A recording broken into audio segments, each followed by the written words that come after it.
Millionaire CEO fakes coma, overhears nurses revealing secret phone call, and something surprising happens right after. Hello, viewer. Thanks for joining us. Leave a like and share your thoughts in the comments, along with the city you're watching from. Now let's continue with the story. Chloe Bennett pressed the back of her hand to her brow as she stepped out of room 402, where an elderly patient had needed extra reassurance before bedtime. The bustle of the Presbyterian Hospital's corridor in Manhattan buzzed all around her, beeping machines, the soft hum of fluorescent lights, and hushed conversations among staff. At 38, Chloe was a seasoned nurse whose compassion and efficiency were well known on this floor. Her colleagues would often remark that she seemed able to console even the most anxious patient with just a few kind words. Yet, behind her composed exterior, Chloe felt an unyielding tension pulsing through her. She thought about the Bloom Project, the community garden in Queens that she had founded a few years ago.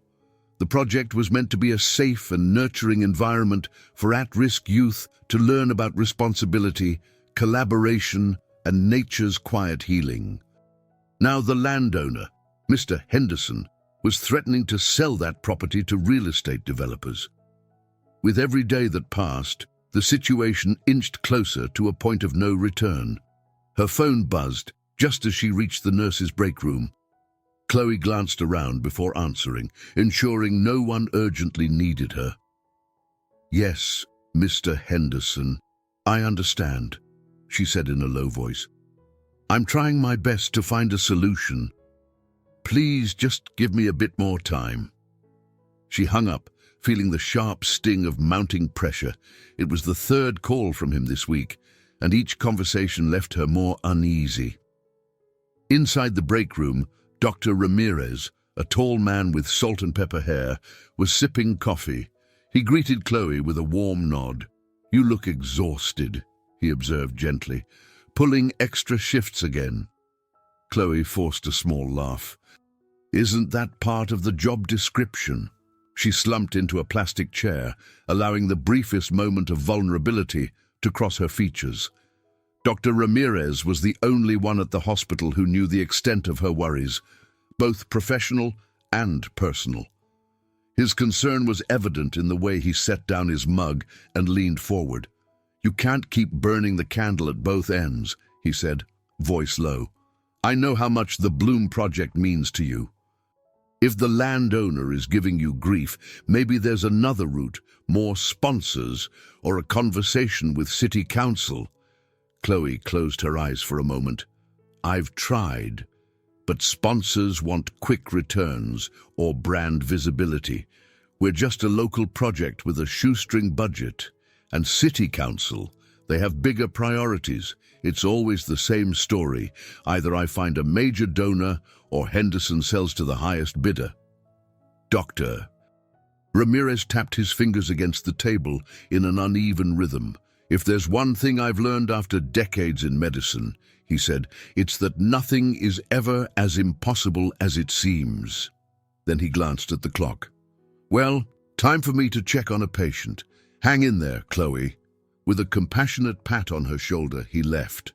Chloe allowed herself another moment of quiet, letting the constant whir of the hospital fade to background noise.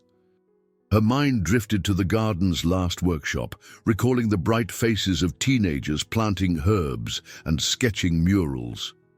Those were the moments that renewed her spirit, reminding her why she kept pushing forward. She couldn't let that space vanish.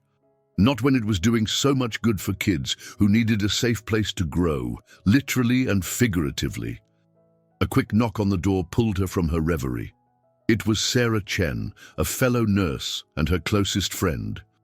"They need you in room 407, Sarah said gently, then lowered her voice. "Everything okay?" Chloe exhaled. "Just Mr. Henderson again. I can't lose that garden, Sarah." "Don't give up," Sarah encouraged, her eyes brimming with empathy. "We'll figure something out." Chloe smiled gratefully and stood, her posture shifting back into its disciplined, professional alignment. As she strode toward room 407, The swirl of hospital life enveloped her once more. Yet beneath her brisk steps and calm demeanor, her heart pounded with worry about the looming deadline for the Bloom project and the creeping sense that this time her usual resilience might not be enough. Still, she reminded herself that every day brought a chance, however small, to turn things around. And so, despite the weariness lining her eyes, Chloe vowed to keep pushing. For now, the hum of monitors and the steady beep of IV pumps were her reality, a place where she could at least offer solace and compassion. Tomorrow, she would look for new ways to save the garden, no matter how steep the odds. By mid-morning the next day, the hospital halls hummed with an undercurrent of suspense. Sarah Chen sidled up to Chloe while she was restocking supplies. "Have you heard the rumor?" she whispered. "Some big-shot CEO is coming in. Car accident victim." Chloe paused, half a dozen gauze pads in her hand. "CEO? Which one?" Sarah shrugged. "Don't know. They're keeping it quiet, but it's all over the staff chat. The official line is he's stable, but the injuries might require observation. Rumor is he requested a private floor if available." A flicker of annoyance crossed Chloe's mind. VIP patients often meant extra protocols, tight-lipped staff, and a swirl of hospital politics. She quickly sealed a box of medical supplies and sighed. "Well, guess we'll see soon enough. Let's just hope it doesn't turn into some media circus." She carried the box to the next room, her shoes squeaking slightly on the polished floor. The morning flew by as Chloe tended to her usual roster: post-operative patients, a child recovering from pneumonia, and an elderly woman with a persistent heart condition. Yet the buzz about the incoming VIP patient grew louder with each passing hour. Dr. Ramirez eventually confirmed that the new admission was a man named Vincent Moore, a well-known figure in the corporate world. Chloe recognized the name, though faintly. Moore Industries dealt with real estate ventures, technology, and various other big-ticket fields. She'd heard a snippet about them on the news once, mostly about how powerful and wealthy their CEO was. During her lunch break in the hospital cafeteria, Chloe found a corner table with Sarah. She nibbled on a small salad, her thoughts still spinning with the tension of the Bloom project. Mr. Henderson had texted her right before lunchtime, reminding her the clock was ticking. She wanted to confide in Sarah, but the cafeteria was crowded and prying ears were everywhere. Sarah caught her anxious expression. "Let me guess. Henderson again?" Chloe just nodded, a tight line forming on her lips. She managed a wry laugh. "I can practically see him drooling over that developer's money. Meanwhile, I'm here patching up patients and hoping for a miracle. If I don't lock down a funder soon," Sarah squeezed her friend's hand, "we'll figure something out. Maybe the hospital can host a small charity event, or Dr. Ramirez might have connections." "Maybe?" Chloe's tone was uncertain. She knew these ideas had merit, but time was so short. Her mind flicked to the thought of a big sponsor. Ironically, maybe someone like the elusive CEO who was about to be admitted here. But she dismissed the notion as soon as it arose. Her past experience with generous benefactors made her wary. They either wanted a marketing angle or ended up betraying her trust. She wouldn't go down that road again. As the afternoon wore on, the hospital's energy shifted. Nurses and orderlies hustled to prepare a private suite on one of the top floors. Chloe glimpsed the swirl of activity from a distance, hearing snatches of conversation. Car accident but minimal injuries. Wealthy industrialist. Must sign strict confidentiality forms. The more she overheard, the less she wanted to be involved. She already had enough stress. That resolve, however, did not stop her from feeling a peculiar chill that ran down her spine. Something about this situation felt like a brewing storm. She couldn't put her finger on it. Maybe it was just her own anxieties merging with the hospital's tension. but an odd sensation told her that this patient's arrival might pull her life in a new direction, whether she liked it or not. Late in the day, Dr. Ramirez stepped into the hallway and motioned Chloe over. "Chloe," he began in a measured tone, "I need you on the team for our new VIP patient, Vincent Moore. He'll be here within the hour." Her stomach twisted slightly. She forced a polite nod. Of course, whatever the hospital needs. Inside, her mind reeled. Another high-profile patient, more demands. And in the midst of all this, Henderson's texts loomed like storm clouds on the horizon. As she followed Dr. Ramirez to review charts, Chloe braced herself. A tempest was coming. She only hoped her resolve was strong enough to weather it. Chloe's shift stretched late into the evening by the time Vincent Moore was finally settled into his private room. The nurses who had initially received him whispered among themselves about how the CEO had been found unconscious at the scene of a minor car accident. However, initial scans showed no major trauma beyond cuts and bruises. Suspicion floated in the air. Why would a man with so little visible harm remain unresponsive? Stepping into the corridor outside his suite, Chloe found Dr. Ramirez updating a digital chart. "How is he?" she asked, forcing a calm she didn't entirely feel.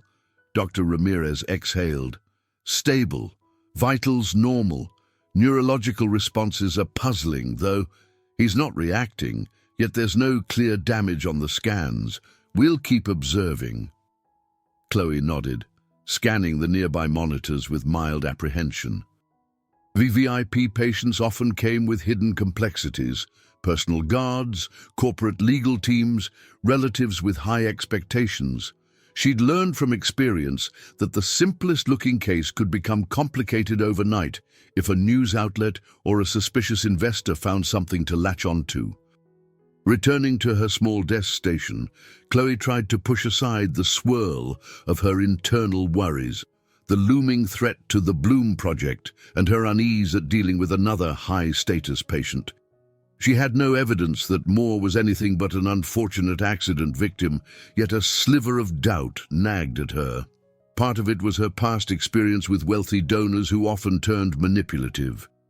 Part of it was the odd way he'd shown up unresponsive without any clear medical explanation. Her phone buzzed just then. She glanced down and saw Mr. Henderson's name lighting up the screen. Another text demanding an update. She resisted the urge to throw the device against the wall. Instead, she typed back a quick, polite reassurance that she was working on funds and ended with a plea for more time. Sarah Chen approached with a gentle hand on Chloe's shoulder. "Everything okay?" Chloe managed a weary smile. "Henderson again. I swear, if I didn't know better, I think he enjoys watching me scramble." Sarah shook her head sympathetically. "And how about Mr. Moore? You going to be assigned as his primary nurse?" "I hope not, but Dr. Ramirez might decide otherwise." Chloe closed her eyes for a moment, recalling a painful memory.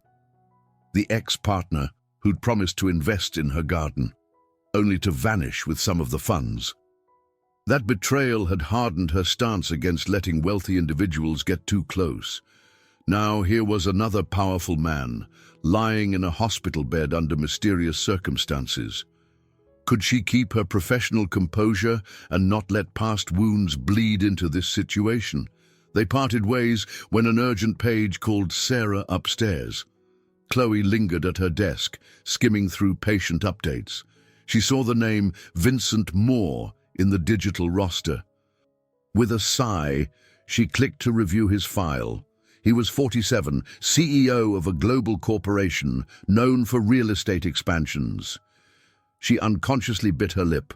Real estate expansions, the very force threatening her precious garden in Queens. Irony, or a cosmic prank? After finishing her final tasks, Chloe decided to slip into Moore's room for a quick check. Entering quietly, she found the room dimly lit, the city lights twinkling through the large windows. Vincent lay motionless, connected to monitors that showed normal, steady patterns. She observed his face in the faint glow.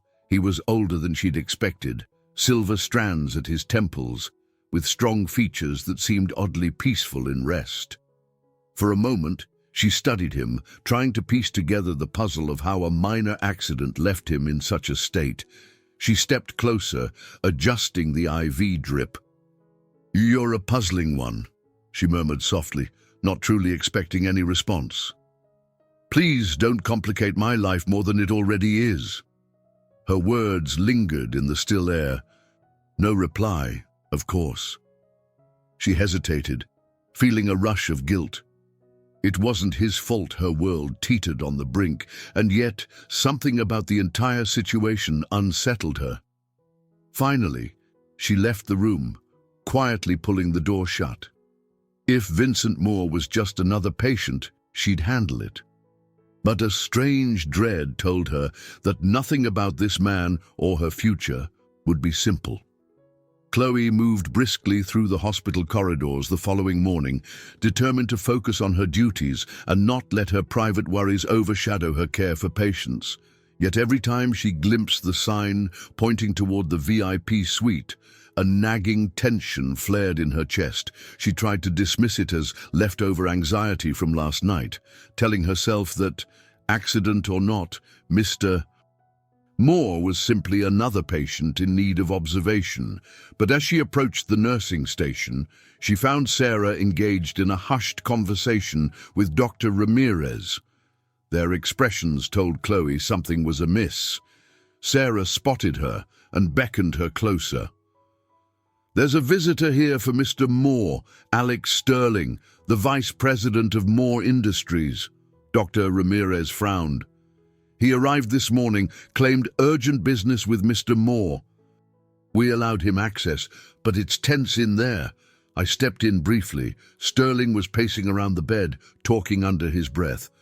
Hard to say if it's genuine concern or something else. Chloe exhaled. "Well, that's not unusual for high-profile individuals. They have corporate affairs to juggle." "True," Dr. Ramirez conceded. "Just keep an eye on the situation. If anything unsettles you, let me know." Moments later, Chloe was beeped to room 510, where a middle-aged patient needed a pain medication adjustment. She focused on the immediate task, verifying dosages, checking vitals, offering a reassuring word. Yet, all the while, she remained aware of the tension swirling one floor up in the corridor outside Vincent Moore's suite. By lunchtime, she felt the day's stress bearing down like a weight on her shoulders. Her stomach growled, reminding her she'd skipped breakfast. Making her way to the hospital cafeteria, she planned to regroup and maybe text Henderson, anything to buy a bit more time for the Bloom project. She grabbed a quick sandwich and a coffee, then found a free table. Just as she took her first sip, her phone buzzed. Another message from Mr. Henderson. "You're running out of time, Chloe. Don't think I won't sell." The bluntness struck her like a punch. Her mind raced. Fundraisers and rummage sales wouldn't raise the tens of thousands required, and no philanthropic group she'd contacted had shown interest for such a small-scale local project, at least not quickly. She clenched her jaw, feeling a fresh wave of panic. Finishing her coffee in one gulp, she left the cafeteria with renewed determination. She wasn't giving up, she just didn't know what move to make next. If only there were a straightforward solution, someone with resources who actually cared. But her past taught her caution. Men who promised solutions often extracted a price she couldn't afford to pay. On her way back up, she nearly collided with a tall, stylish man stepping off the elevator. He wore a tailored suit and an air of anxious impatience. Alex Sterling, no doubt. He seemed startled to see a nurse hustling by so directly. For a brief moment, their eyes met, and Chloe sensed a forced politeness in his manner. "Excuse me," he said curtly, then strode away, tapping urgently on his phone. Chloe watched him move toward Vincent Moore's room. Something about his demeanor unsettled her. She had glimpsed enough anxious relatives in her career to know the difference between genuine worry and performance. A text from Sarah flashed on her screen. Sterling's heading back up. People say he's pressuring Dr. Ramirez for updates. Tread carefully. Chloe drew in a steadying breath. She nodded to herself, resolving to remain calm. Sooner or later, she'd be assigned to check on Vincent. She might even have to interact with Alex. The last thing she needed was more tension, but it seemed determined to find her. Between Henderson's threats and an obviously high-stakes power dynamic swirling around Vincent Moore's bed, Chloe felt as if she were caught in a whirlwind. Yet as her shift wore on, she reminded herself of the vow she'd made when she first became a nurse, to do her best for every patient, no matter who they were or what baggage they brought. Little did she know how severely this vow would soon be tested by a man who might not even be truly comatose, and by the unstoppable demands of her own heart. Around 9 that evening, the ward finally quieted to a manageable lull. Chloe had been assigned her new schedule. Among her designated patients was Vincent Moore. She glanced at the computer screen, noticing his name highlighted in the rotation. The rest of the staff were likely relieved not to be saddled with the extra stress of a VIP. Still, she couldn't shake the slight flutter in her stomach.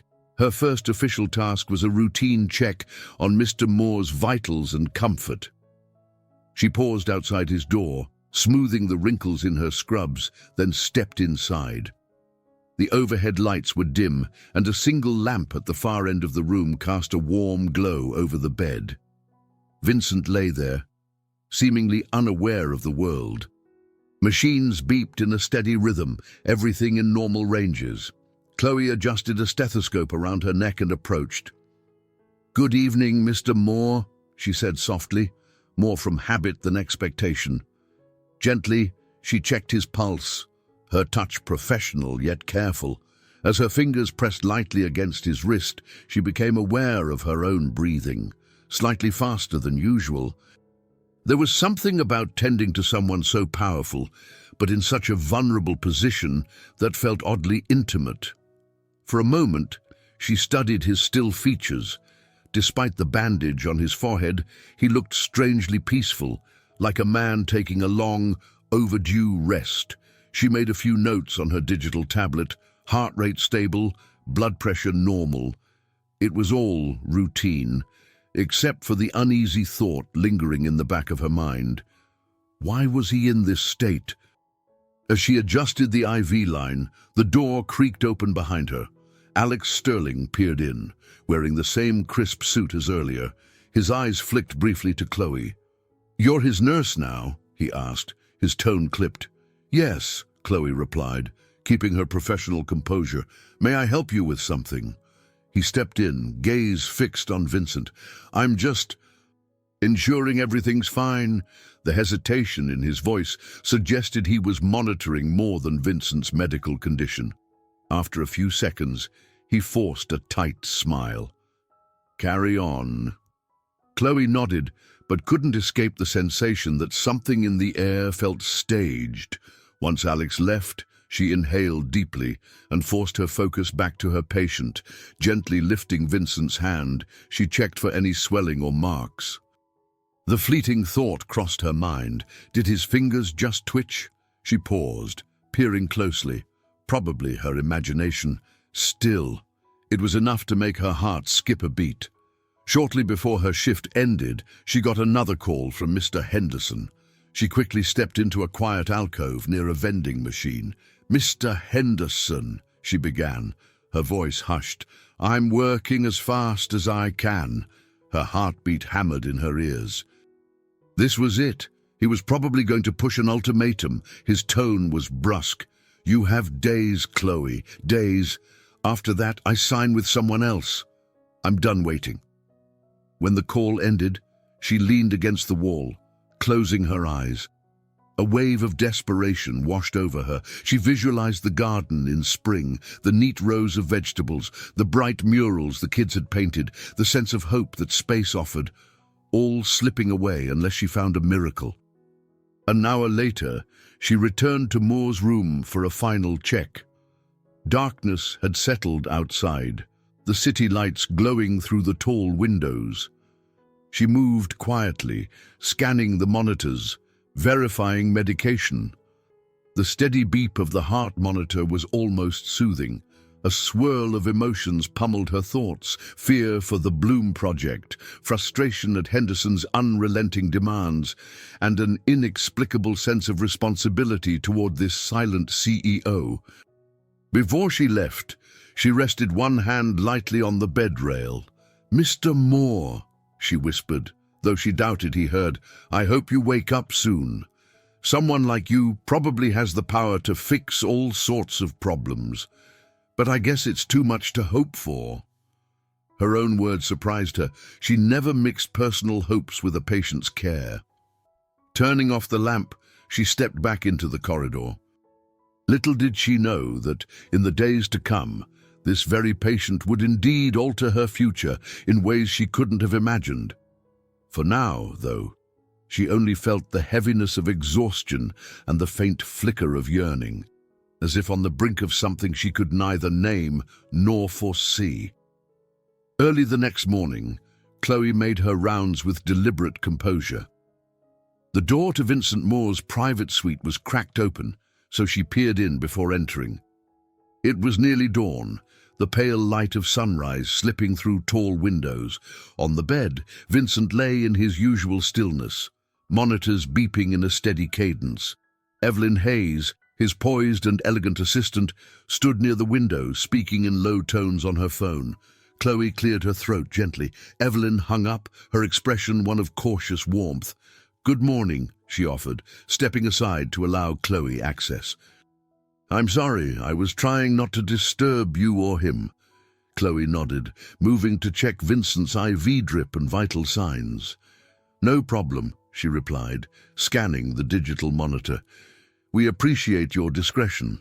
Evelyn quietly observed Chloe's routine, then spoke in a measured tone. "I'm grateful for your care. Mr. Moore, Vincent, he normally doesn't slow down for anything. It's strange to see him like this." She swallowed hard, hinting at a deeper concern than mere professional duty. Chloe finished noting down Vincent's stats, then turned to Evelyn. "He's stable, physically, but without a clear neurological explanation, all we can do is watch and wait." She hesitated, sensing Evelyn's genuine worry. "You seem relieved he's away from corporate stress. Is it because of Alex Sterling?" Evelyn's eyebrows rose. "You're perceptive. Let's just say Alex has been a bit too eager to step into Vincent's shoes. As the CEO's assistant, I see patterns. I don't trust Alex's motives for a second." Chloe nodded, recalling how Sterling had hovered in the doorway the night before, radiating tension. "I only know him from a few brief encounters, but something about him makes me uneasy."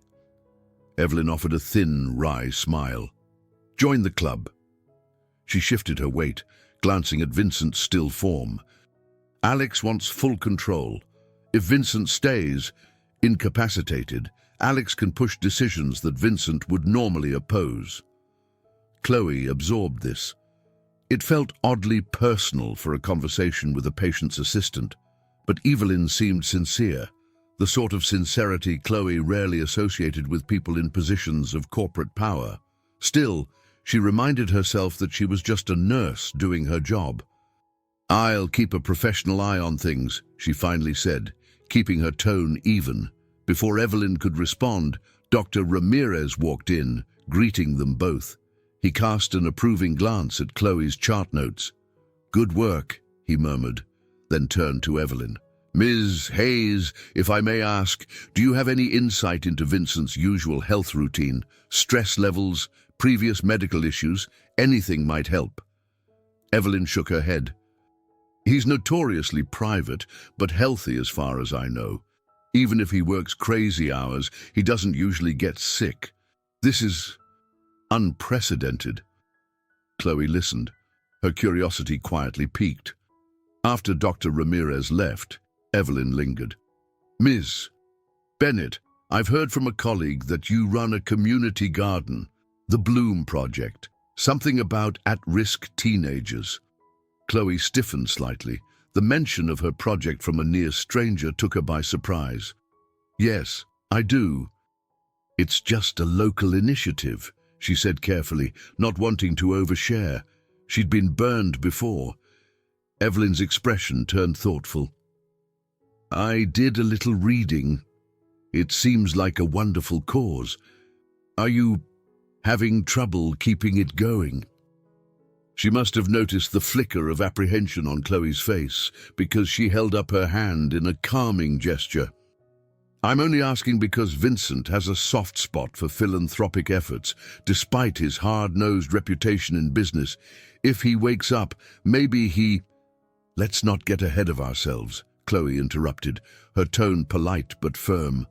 The last thing she wanted was false hope. "The garden's important to me, but I can't rely on hypothetical solutions." Evelyn nodded, stepping back. "I respect that." She checked her phone. "I need to handle a few urgent calls." "Let me know if anything changes with Vincent." Chloe watched her leave, feeling a subtle shift within. Maybe, just maybe, not everyone linked to Vincent Moore was manipulative. A tentative sense of kinship flickered. Evelyn Hayes, an unexpected ally who seemed to truly care about her boss's well-being and, surprisingly, about Chloe's community mission. For the first time in days, Chloe dared to consider that help could come from angles she'd never have predicted. Late that afternoon, the grey skies over Manhattan opened into a gentle drizzle. Chloe maneuvered through the hospital's main corridor, balancing a tray of supplies while mentally tallying everything she needed to finish before her shift ended.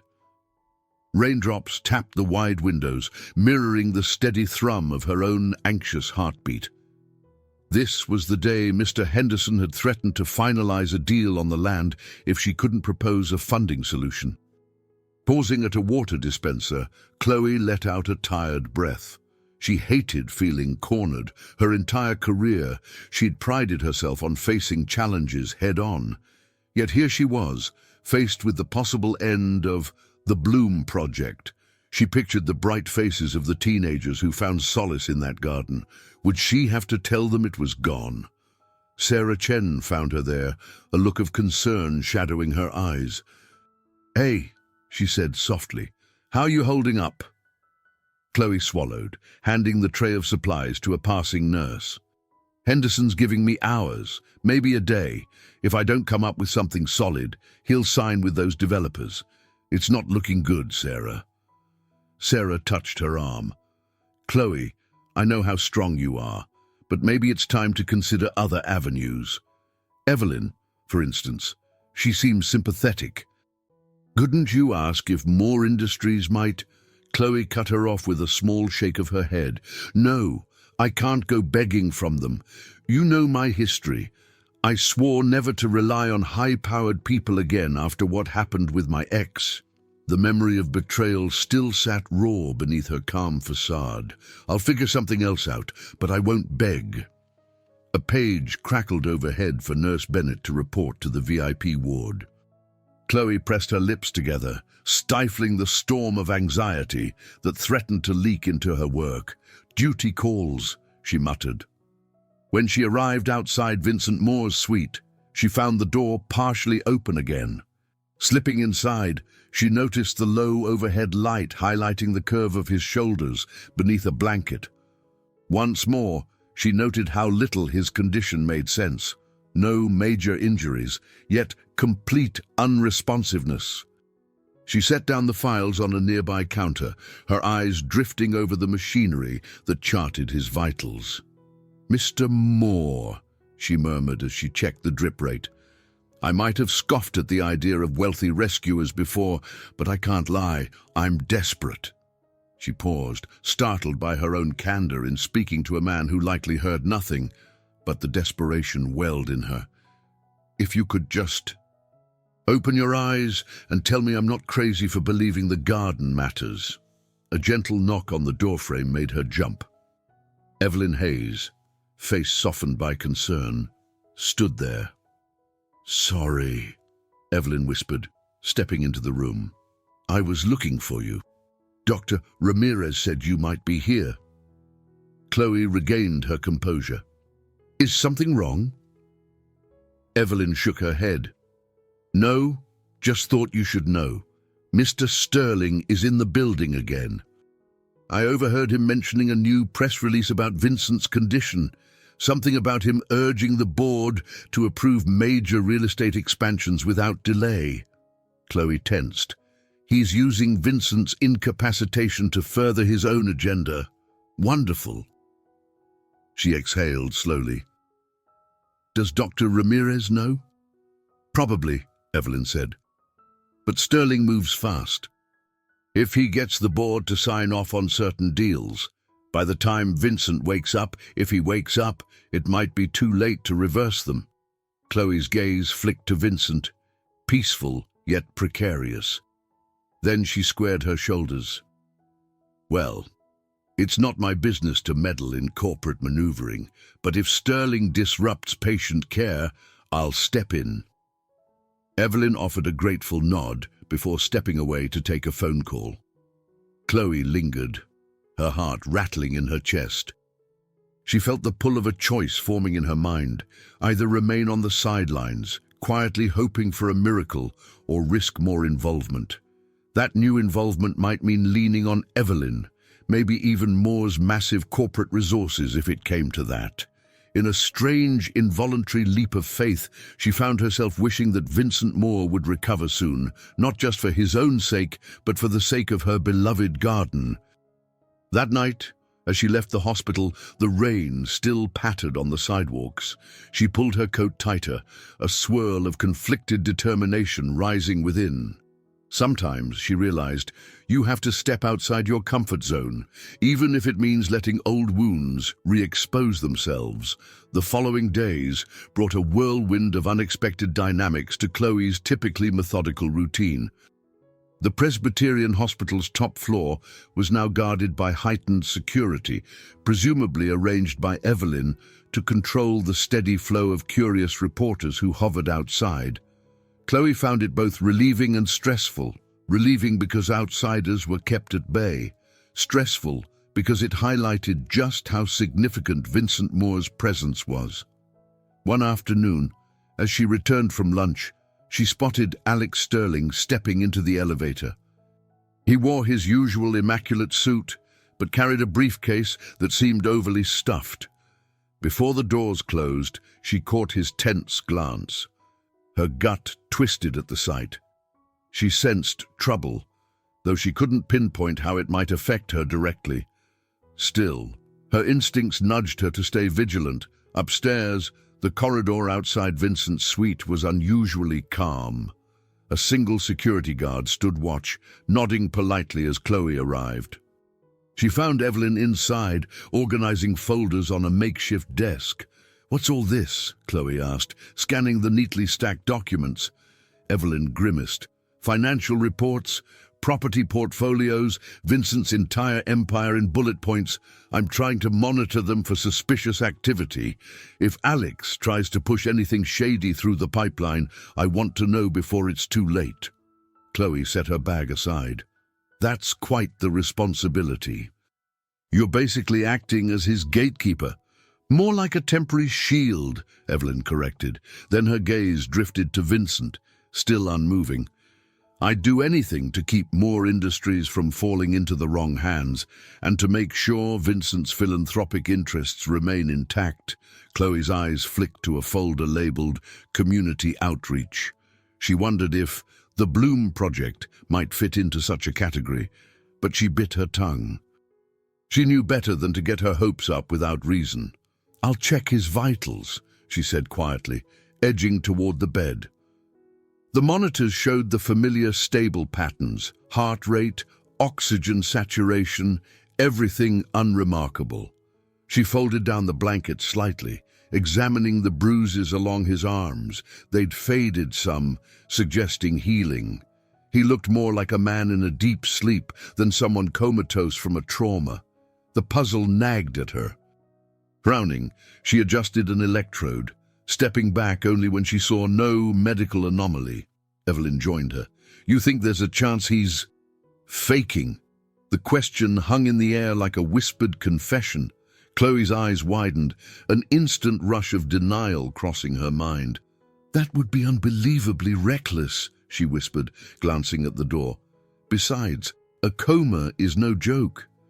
Who would risk the complications just to avoid corporate drama?" Yet even as she said it, a strange thought surfaced. Could someone like Vincent Moore orchestrate such a thing? Evelyn pressed her lips together, leaving the question unanswered.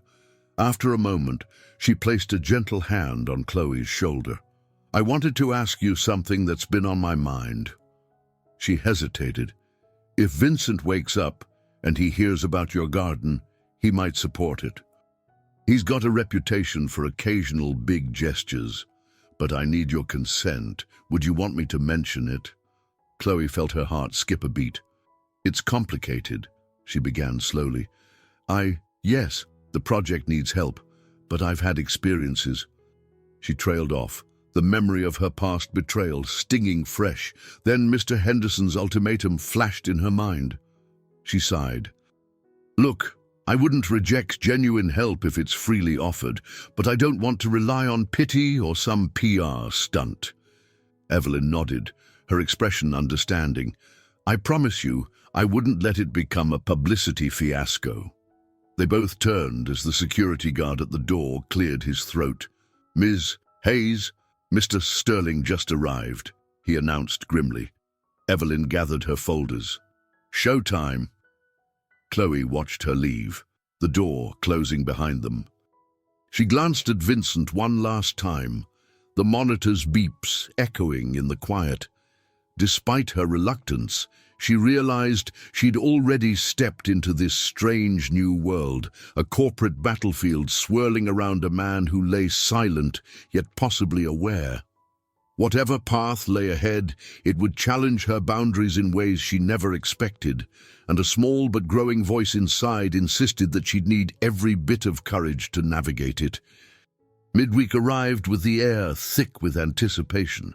Chloe knew her shift wouldn't be routine when Dr. Ramirez pulled her aside first thing in the morning. "I want you to be the primary nurse, overseeing Mr. Moore's condition," he said, his tone respectful but firm. "You're meticulous, and you've managed high-stress patients before." She nodded, bracing herself for an even closer connection to the swirling corporate tensions. Part of her wanted to refuse. She had enough on her plate with the Bloom project, but a stronger sense of duty prevailed. "I understand," she said simply. Shortly afterward, as she headed toward Vincent's suite, she came across Evelyn Hayes in the hallway. Evelyn held a sleek tablet filled with data points Chloe couldn't decipher at a glance. "I was looking for you," Evelyn said. "Alex Sterling's been pestering the medical team again. He wants details about Vincent's recovery timeline. It's as if he expects us to schedule an official wake-up date." Chloe rolled her eyes. "That's not how medicine works, but I doubt he cares about the actual science." Evelyn nodded gravely. "He doesn't. He's just waiting for a chance to push more corporate moves through. The second the board thinks Vincent won't return, Alex can make certain expansion's permanent." They turned the corner, nearly bumping into a woman carrying a vase of flowers. A polite apology later, Chloe noticed a faint tension in Evelyn's posture. "You okay?" "Yes," Evelyn replied after a moment. "I'm just unsettled by how easily Alex manipulates people. If he's not stopped, he might gut our philanthropic budgets. Vincent always insisted on allotting a portion of profits to community grants. That could vanish if Alex takes over." Chloe paused outside Vincent's door, her fingers gripping the handle. "Then I suppose we'll have to keep Vincent's place warm until he comes back."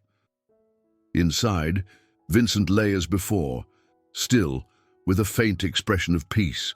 Chloe took his vitals while Evelyn stood by. The numbers were steady, though oddly perfect for someone who'd been unconscious for so long. It fueled Chloe's growing suspicion that not all was as it seemed. After finishing her notes, she turned to Evelyn. "So, what's your plan if Sterling tries to strong-arm the board?" Evelyn's lips pressed into a determined line. I'm gathering evidence, documents, emails, anything that shows how he's acting against Vincent's directives. If Vincent wakes up, we'll be able to prove Alex overstepped. But if this drags on indefinitely, the board might side with Alex by default. Chloe exhaled. It's a shame Vincent can't just open his eyes and end the power struggle. Meanwhile, I've got my own crisis. My project's about to get bulldozed, literally, if I don't find a donor or sponsor. Guess we're both racing against time. Evelyn's gaze flicked toward Chloe. It's possible we can help each other. I mean, I can't promise anything, but if we block Alex's moves, Vincent's philanthropic funds remain intact. And that might include grants for smaller initiatives like yours. Heat crept up Chloe's neck. She appreciated the offer but felt uneasy about tying her garden's fate to Vincent's fortune. I'm not comfortable leaning on someone who's basically unconscious and can't sign off personally. Understood, Evelyn replied gently, but keep in mind, if he were awake, he might very well approve it. Don't assume it's just charity. He invests in projects that make a tangible difference. Chloe pursed her lips, mulling that over. She remembered the wide eyes of the teens who visited the garden, the sense of pride they got from watching things grow. Could aligning with Vincent's philanthropic vision, assuming he eventually woke up, be a lifeline? It was a possibility she couldn't ignore forever. Just then, her phone pinged. A short text from Sarah. Henderson furious.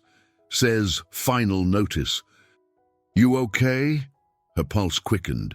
She locked her phone, inhaling shakily. Evelyn recognized the apprehension in her face. Is everything all right? Chloe slipped her phone into her pocket. No, but I guess I'll have to figure it out, right? She pushed her shoulders back, directing her gaze at Vincent Moore's silent form. If there was a chance he was listening, she silently pleaded, wake up, please. If not for yourself, then for all of us who need you to speak. Close to midnight, the ward was eerily quiet, with most lights dimmed to let patients rest. Chloe paused by the large windows at the end of the corridor, taking in the glittering New York skyline. Behind her, the hush of the hospital stretched like a calm surface of water. She'd just finished administering medications to Vincent, running through the last checks on his vitals. Stable, as always, maybe too stable. She couldn't leave yet. A text from Mr. Henderson gnawed at her mind. No more delays. My patience is done. The words stung with finality. She felt cornered, though she still fought the creeping sense of defeat. Tonight, she decided she needed a few minutes alone to gather her thoughts. Heading back to Vincent's suite, she found the corridor empty. Cracking open the door, she slipped inside quietly, half expecting Evelyn to be reviewing documents. But the room was vacant, except for Vincent lying in the soft glow of a bedside lamp. The steady beep of his monitors was almost soothing. Chloe settled into a chair beside the bed. She'd seen countless patients, but somehow this man felt different. Maybe it was because the tension around his situation bled into hers, or maybe because she couldn't reconcile his powerful reputation with his current vulnerability. As she observed the faint lines around his eyes, she felt an odd pang of empathy. Without really intending to, she reached for her phone and dialed Sarah. It rang twice before her friend picked up in a groggy voice. Chloe, everything okay? Clutching the phone, Chloe kept her voice low. I'm at Vincent Moore's room. Mr. Henderson just gave me his final ultimatum. I can't let the garden die like this. She closed her eyes, summoning the courage to speak words she usually kept buried. Sarah, you know how much that place means. It saved those kids, in a way, gave them a chance. Sarah's gentle exhale crackled over the line. I know, but you can't do this alone. If you can't find a financial backer... Chloe's voice broke, tears pricking her eyes. I've exhausted every lead. There's no one left. Henderson will sell, and I'll have to watch developers turn the garden into more apartments. She glanced at Vincent, imagining him hearing every word, though logically she knew better. But something about his presence beckoned her to keep talking. "The Bloom Project is the best thing I've done in my life, Sarah. I've poured my soul into it, my savings, my time, my heart. I don't want pity, but I'm so tired. Every day, I put on a strong face here at the hospital. But inside, I'm scared it's all for nothing." Sarah's voice softened. "Listen, maybe Evelyn is right. If Vincent were awake, he might invest. He's done philanthropic work before. Did you read about the children's center in Brooklyn he funded last year?" Chloe sniffed back tears, her shoulders trembling. "I read something about it. Yeah." She paused, the weight of her pride battling her desperation. "But how can I trust that? And he's not awake. I'm basically stuck unless some miracle happens. God, I sound pathetic." "You don't," Sarah said firmly. "You sound human. You've been carrying this alone for too long. Maybe it's time to let someone else help, even if that someone is an unconscious CEO with a questionable reputation. You deserve to save that garden." They talked a few more minutes, Chloe's voice cracking when she admitted how overwhelmed she felt. Finally, with a faint sense of relief, she said goodnight. She hung up and sat there, letting the tears flow silently. She didn't notice how her voice had risen during the call, how the door was slightly ajar, or how the glow from the hallway spilled onto the floor. In the hush that followed, Chloe pressed her hands to her cheeks, feeling drained. She whispered into the stillness, "I'm so sorry for dumping all this on you, Mr. Moore. You can't even respond, but I can't keep this up by myself." Outside the room, a faint movement shifted the light, as if someone walked past or paused. But Chloe was too lost in her grief to notice. If she had looked up, she might have seen a barely perceptible twitch in Vincent's fingers, and she might have realized that the words she believed were floating into emptiness had, in fact, found a listener, and lit the spark that would soon upend her world. Vincent Moore couldn't recall ever feeling this conflicted in his life. For days, he'd remained perfectly still, feigning a coma, forced to suppress every natural urge to move or speak. Each carefully measured breath now felt heavier, especially after overhearing Chloe's desperate phone call. He hadn't meant to intrude on her privacy, but the moment she walked in that evening and poured out her heart, he found himself captive to her words, more than to his own ruse. Late that night, when the hospital corridors were quiet, Vincent finally decided he would not remain idle any longer. His company's future was precarious under Alex Sterling's plotting, and now he'd discovered Chloe's world, the garden she cherished, was in just as much peril. Lying there, eyes closed, he planned his next move. First, he would observe Alex a bit longer, gather evidence of his betrayal, but above all, he needed to help Chloe. The sincerity in her voice and the weight of her struggles had touched him in a place he barely acknowledged existed. In his silent state, Vincent began devising signals to communicate with Evelyn. For years, she'd been more than just his assistant. She was his confidant, someone who knew how to read even his slightest gesture. One by one, in the following days, he made subtle attempts, a minor twitch of his finger when he heard her voice, a delicate squeeze on her hand if she asked a question quietly.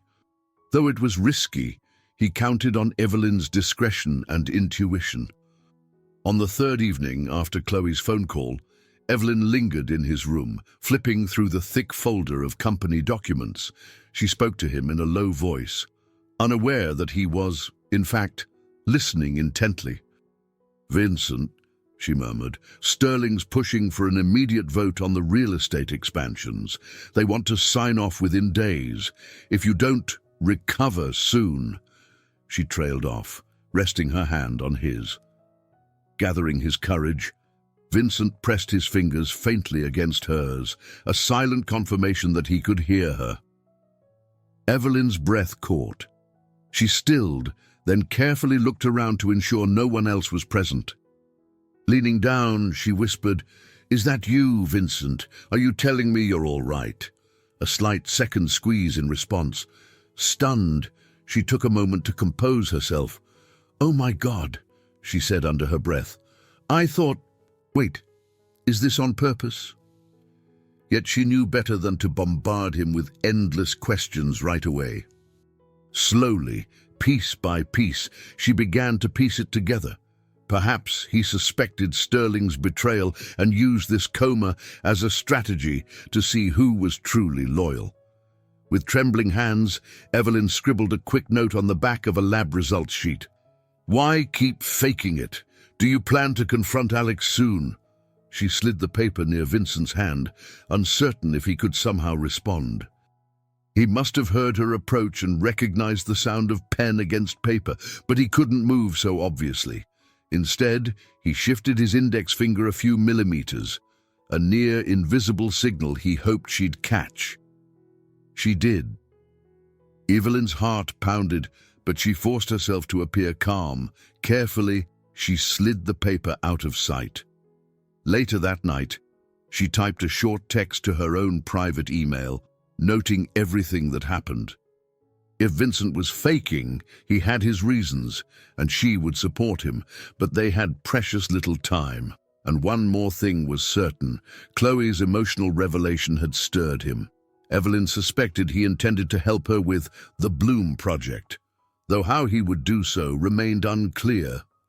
Before she left, Evelyn bent low to his ear. "I'll do my part," she promised, "but don't wait too long. Alex is making moves you won't like. And Chloe, she's about to lose something precious. I can see how it matters to you. If there was ever a time to act, it's now." Vincent held still, every fiber of his body coiled with anticipation. He couldn't break character yet, but inside, his resolve hardened. He would soon reveal the truth, and in doing so, he would not only halt Alex's schemes, but also offer Chloe the lifeline she needed, whether she trusted him or not. Chloe rushed through the hospital's main doors that morning with a palpable sense of dread. She'd stayed up late the night before, scouring every contact on her phone, hoping to find anyone, an old colleague, a charitable organization, a former sponsor, who might help secure the Bloom project's land. Her efforts had yielded only polite refusals and sympathetic regrets. Now, with Mr. Henderson's final deadline looming, each step felt weighted by urgency. When she arrived at the nurse's station, Sarah flagged her down. "Chloe," she said, voice taut, "Henderson called the hospital looking for you. He's threatening to send eviction notices by tomorrow if you don't have a concrete plan." Chloe's stomach knotted. "I've tried everything," she muttered, frustration creeping into her tone. "And I'm not about to start groveling for some miracle. I'm just out of options." She forced herself to breathe slowly. "All right, let's get through this shift first. Then I'll figure out my next move." Her duties brought her to Vincent Moore's room sooner than she expected. Outside his door, she paused, steadying herself. Strangely, she found it easier to speak her truths in his presence, even if he couldn't hear, or so she thought. Last night's confession had felt almost freeing, though it left her raw and tired. Exhaling quietly, she entered. Evelyn stood by Vincent's bedside, tapping on a tablet. The assistant looked more focused than usual, brow furrowed. Chloe offered a polite nod before checking Vincent's vitals. Again, stable. Perfectly stable. It was so odd, so surreal. Chloe's chest tightened with the thought that if he truly were in a coma, no one could guess when he'd emerge. The timing couldn't be worse. Evelyn spoke in a low voice. "Morning, Chloe. How are you holding up?" "You look exhausted." Her tone held genuine concern. Chloe forced a small shrug. "I've been better. Henderson's about to sign away my community garden, so it's not exactly a restful time."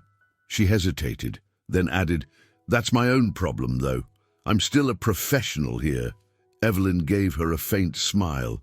"You don't have to separate the two entirely. Sometimes personal and professional worlds intersect more than we expect. She tucked a strand of hair behind her ear. If Vincent were awake, I truly believe he'd want to help. I've mentioned your garden to him in passing before all this happened. He was intrigued. Chloe's eyebrows rose. You told him about it? A flicker of hope and embarrassment mingled in her chest. When?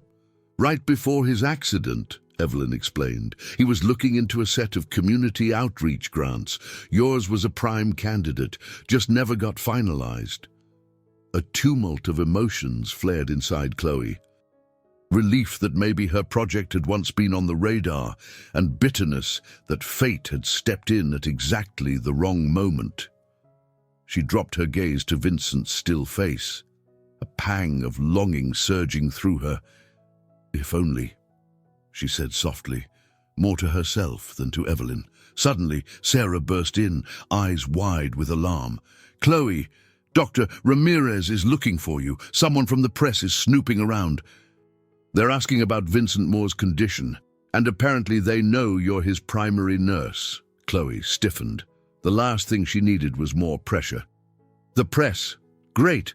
I'll go see what Dr. Ramirez wants. She turned back to Evelyn. Is everything okay here? Evelyn nodded.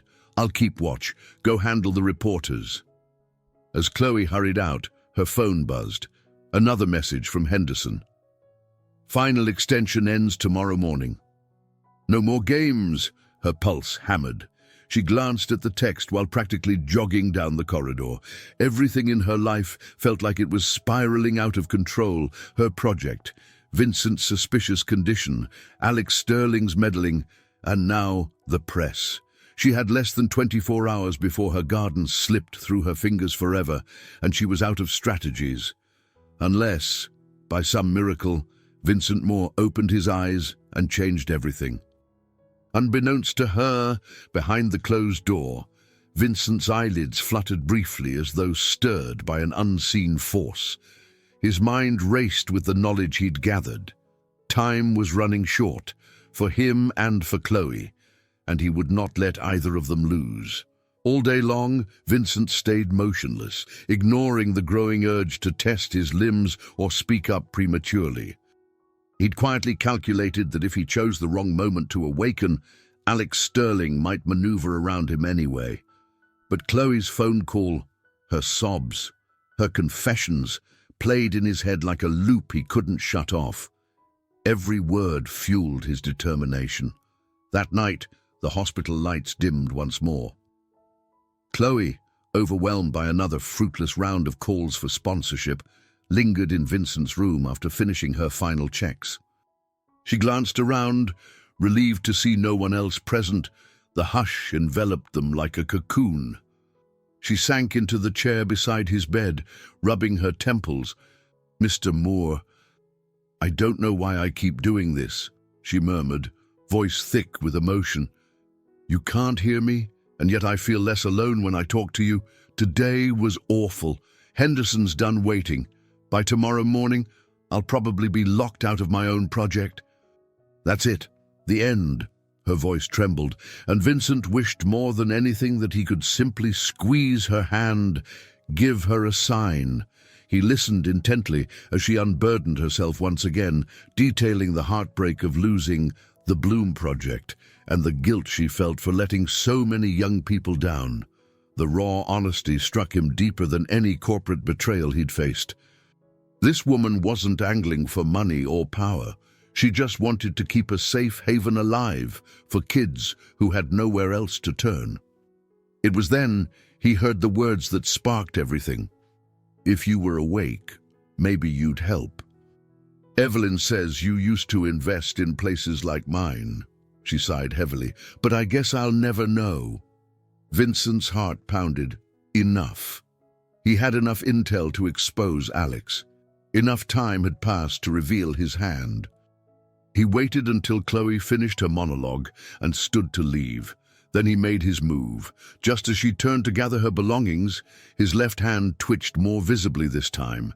He willed his index finger to curl, a slight motion against the bedsheet. It was small, but Chloe noticed. She froze, staring in disbelief. Mr. Moore! He did it again, mustering a faint groan from deep in his throat. Every muscle in his body protested the sudden break from stillness. But he forced himself further. His eyelids fluttered once, twice, then opened a crack. Chloe gasped, nearly dropping the folder she held. "Oh my God! You're awake!" The beeping on the heart monitor spiked as Vincent's pulse quickened. He struggled for breath, trying to remain calm. He had to make this look like a natural awakening, yet he was fully aware. He parted his lips but couldn't form words immediately. His throat felt parched after days of inactivity. Fumbling, Chloe pressed the call button. "We need a doctor!" she exclaimed, her voice a mix of shock and sudden hope. Tears welled in her eyes, not just from relief, but also from an overwhelming sensation she couldn't name. In seconds, nurses and Dr. Ramirez rushed in. A torrent of frantic instructions filled the room. Check vitals, elevate his head, clear his airways.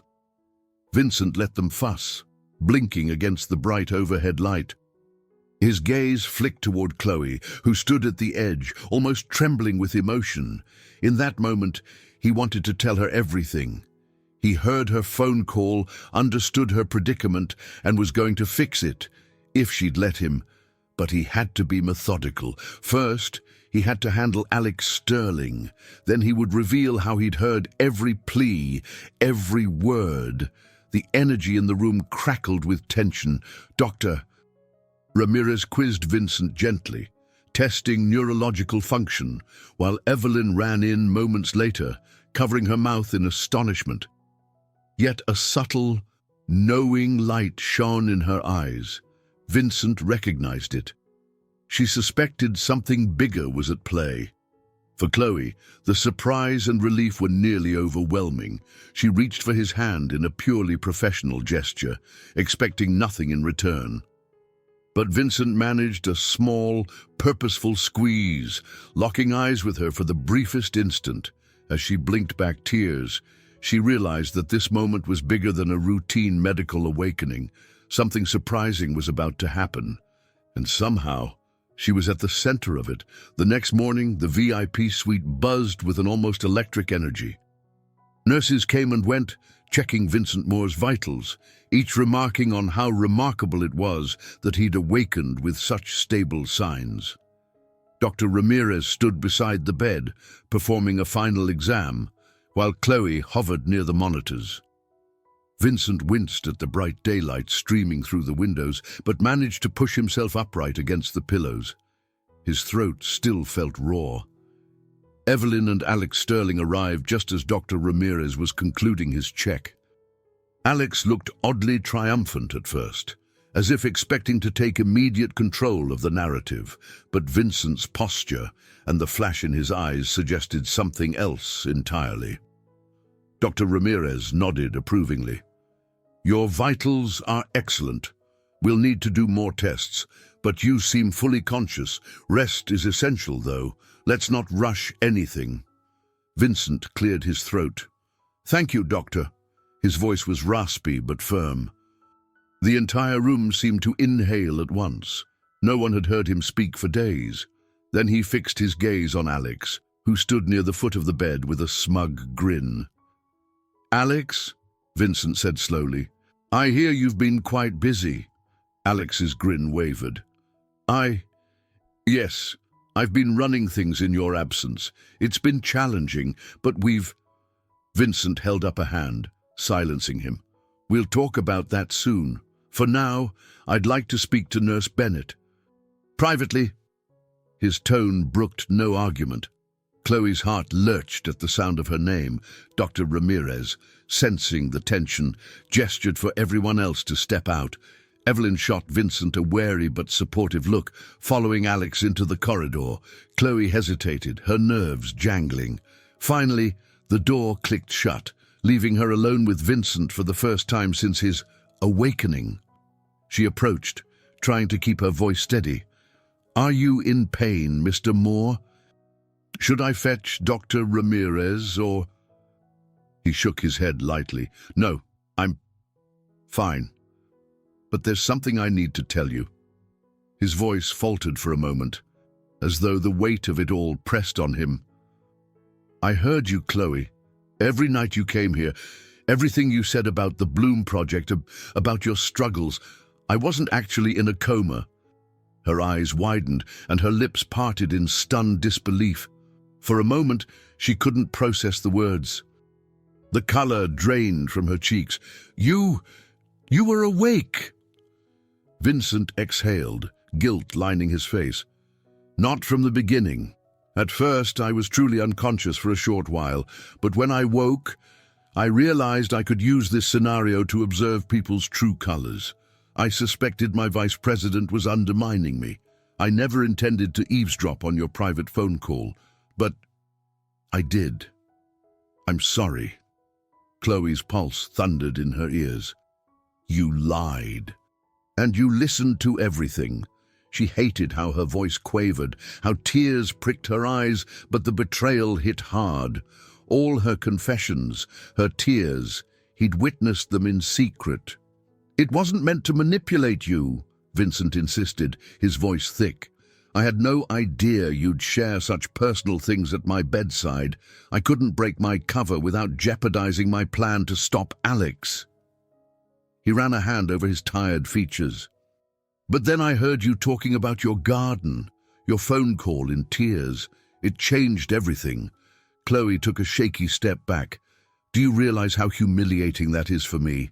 You listened as I poured out my soul, and you just pretended."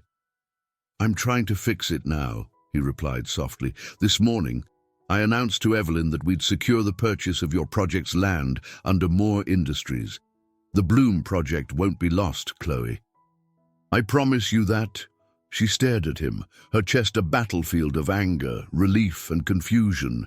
"You can't just swoop in and save me," she whispered, voice choked. "You fooled everyone. You fooled me." Vincent reached out, but she pulled away, tears brimming. "I know you feel betrayed," he said, despair in his eyes, "and I can't fix that overnight. All I can do is tell you I care about your dream and I won't let it die. Whether you hate me for it or not." Chloe's mind spun with clashing emotions, gratitude for his help, anger at his deception, vulnerability from being so exposed. She stumbled away, turning her back on him, heart racing. Outside the door, she heard the muffled voices of Evelyn and Alex arguing. Everything seemed to be converging at once. She swallowed hard, fighting tears. "I need time," she managed, before rushing out of the room, leaving Vincent to wonder if his well-intentioned lie had just destroyed the fragile connection they'd formed. Chloe half walked, half ran down the hallway, the sound of her own footsteps echoing in her ears. Sarah spotted her and hustled over, concern etched on her face. "Chloe, what's wrong? You look pale." Stopping near a quiet corner, Chloe dragged in a trembling breath. "Vincent Moore. He wasn't really comatose. He's been awake, listening this entire time." Sarah's eyes widened. "He faked it." Her voice dropped to a near whisper. Why would he do that? "Corporate espionage or something," Chloe muttered, swallowing back the sting in her throat. "He suspected his vice president was plotting against him, so he used the situation to figure out who he could trust." She pressed a hand to her temple. "And I confided everything, Sarah. He heard my most vulnerable moments. It feels like a violation. I'm so angry, but he said he wants to help me, help the garden." Sarah let out a slow exhale. "That's a lot to take in. Are you okay?" "No," Chloe admitted. "I'm furious. I feel exposed, and at the same time he's offering a solution to my biggest problem. I hate that I need what he's giving." Guilt gnawed at her chest. She recalled all those nights, all that raw emotion she'd spilled beside his bed. He'd soaked it in, silent and calculating, even if he claimed it wasn't meant to harm her. She craved a moment to process, but her phone buzzed. A text from Mr. Henderson. Heard a rumor Moore Industries might buy. If that's true, we have a deal. Otherwise, it's done. Chloe's throat clenched. She turned off her phone, too overwhelmed to respond. "Sarah, I need a breather," she said, forcing her feet to move. She found the nearest stairwell and sank onto one of the steps, burying her face in her hands. The quiet hum of the hospital receded to a dull roar. After a few minutes of letting tears trickle through her fingers, Chloe heard a gentle tap on the door. She glanced up to see Dr. Ramirez. He lowered himself to sit beside her on the step. "He told me," the doctor said gently, "about his deception and about wanting to help you. How are you holding up?" Her voice trembled with suppressed emotion. "I feel cheated, like my dignity was on display for his convenience. But also, I'm not naive. I know how crucial it is that he's willing to buy the land. That means saving the project, my project. Am I supposed to just accept it?" Dr. Ramirez rested a hand on her shoulder. "Only you can decide what's right for you, Chloe. I know you value your independence. But sometimes help is genuine, even if the path to get there was messy." He paused, letting her gather her thoughts. "Ask yourself, would those kids prefer losing the garden or having it saved by an imperfect man?" The weight of that question sank into her heart. She pictured the kids, like 15-year-old Andre, who often said the garden was the only place he felt safe. She recalled their bright smiles every time they discovered a new bud sprouting. The notion of letting them down tore at her. Footsteps approached, and suddenly Vincent appeared at the bottom of the stairwell. His face was etched with fatigue, both physical and emotional. Dr. Ramirez stood, offering Chloe a reassuring nod before stepping aside. Vincent slowly ascended to her step, careful not to tower over her.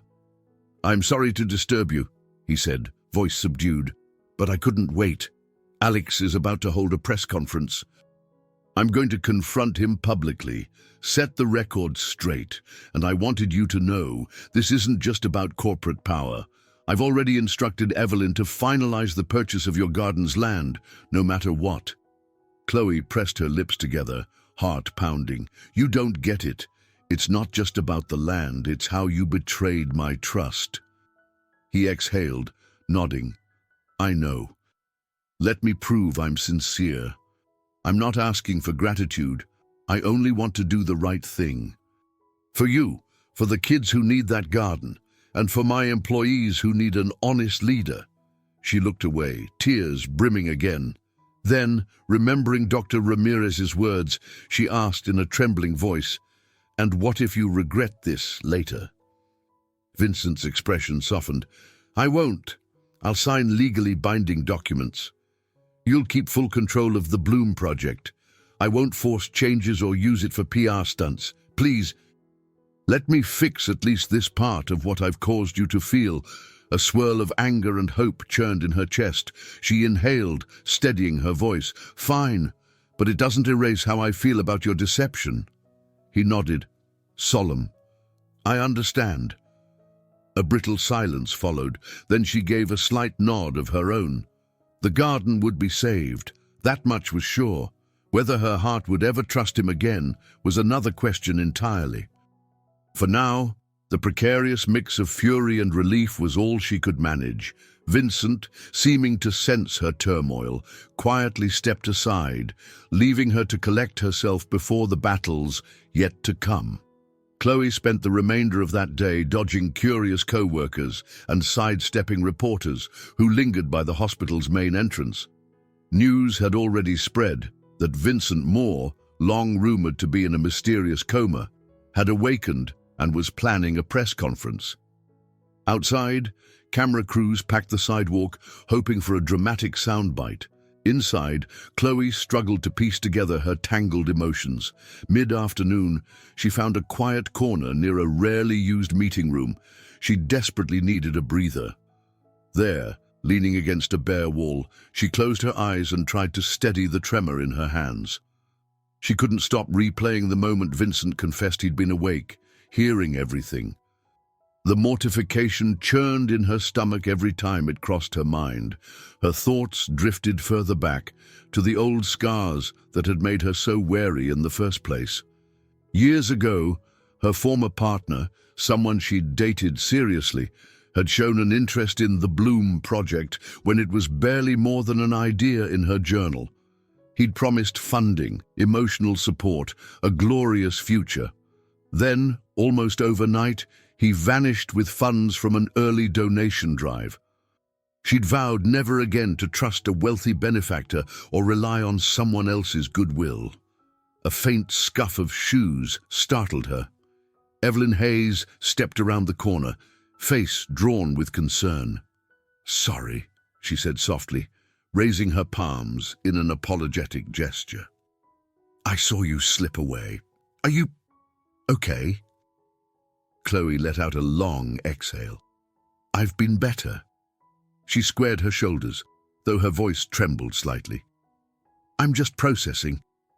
One minute I was losing my garden, the next I'm saved by a man who tricked us all. My pride's not taking it well."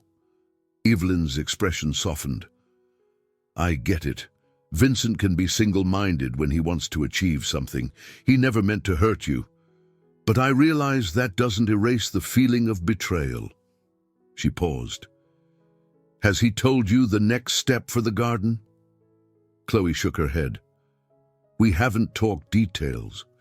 He said more industries will purchase the land, then hand me full control.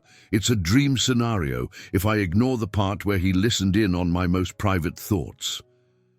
Evelyn offered a sympathetic tilt of her head. "He feels terrible about that. I've known Vincent a long time. He doesn't open up easily, but I've never seen him this concerned about someone's feelings. I think he genuinely wants to make amends, not just throw money at the problem." Chloe's throat tightened. "It's not about money, it's about trust." She looked down at her shoes, tears threatening to surface. "I've been fooled before. I know what it's like to be left holding the pieces when a wealthy partner changes their mind." Evelyn nodded. "I won't pretend to understand exactly what you've been through, but I believe in your work. And I believe Vincent does too. Maybe you can give him a chance to prove it's not a passing whim." They stood in silence for a moment, the fluorescent lights humming overhead. Finally, Evelyn sighed. "I need to get back. Vincent's about to head to that press conference. He said he'll publicly address both Alex's wrongdoing and the purchase of your garden. I thought you'd want to know. He's also asked me to invite you. No pressure, but you can be there if you wish." Chloe's heart pounded. She pictured Alex's cunning smirk and Vincent's determined gaze.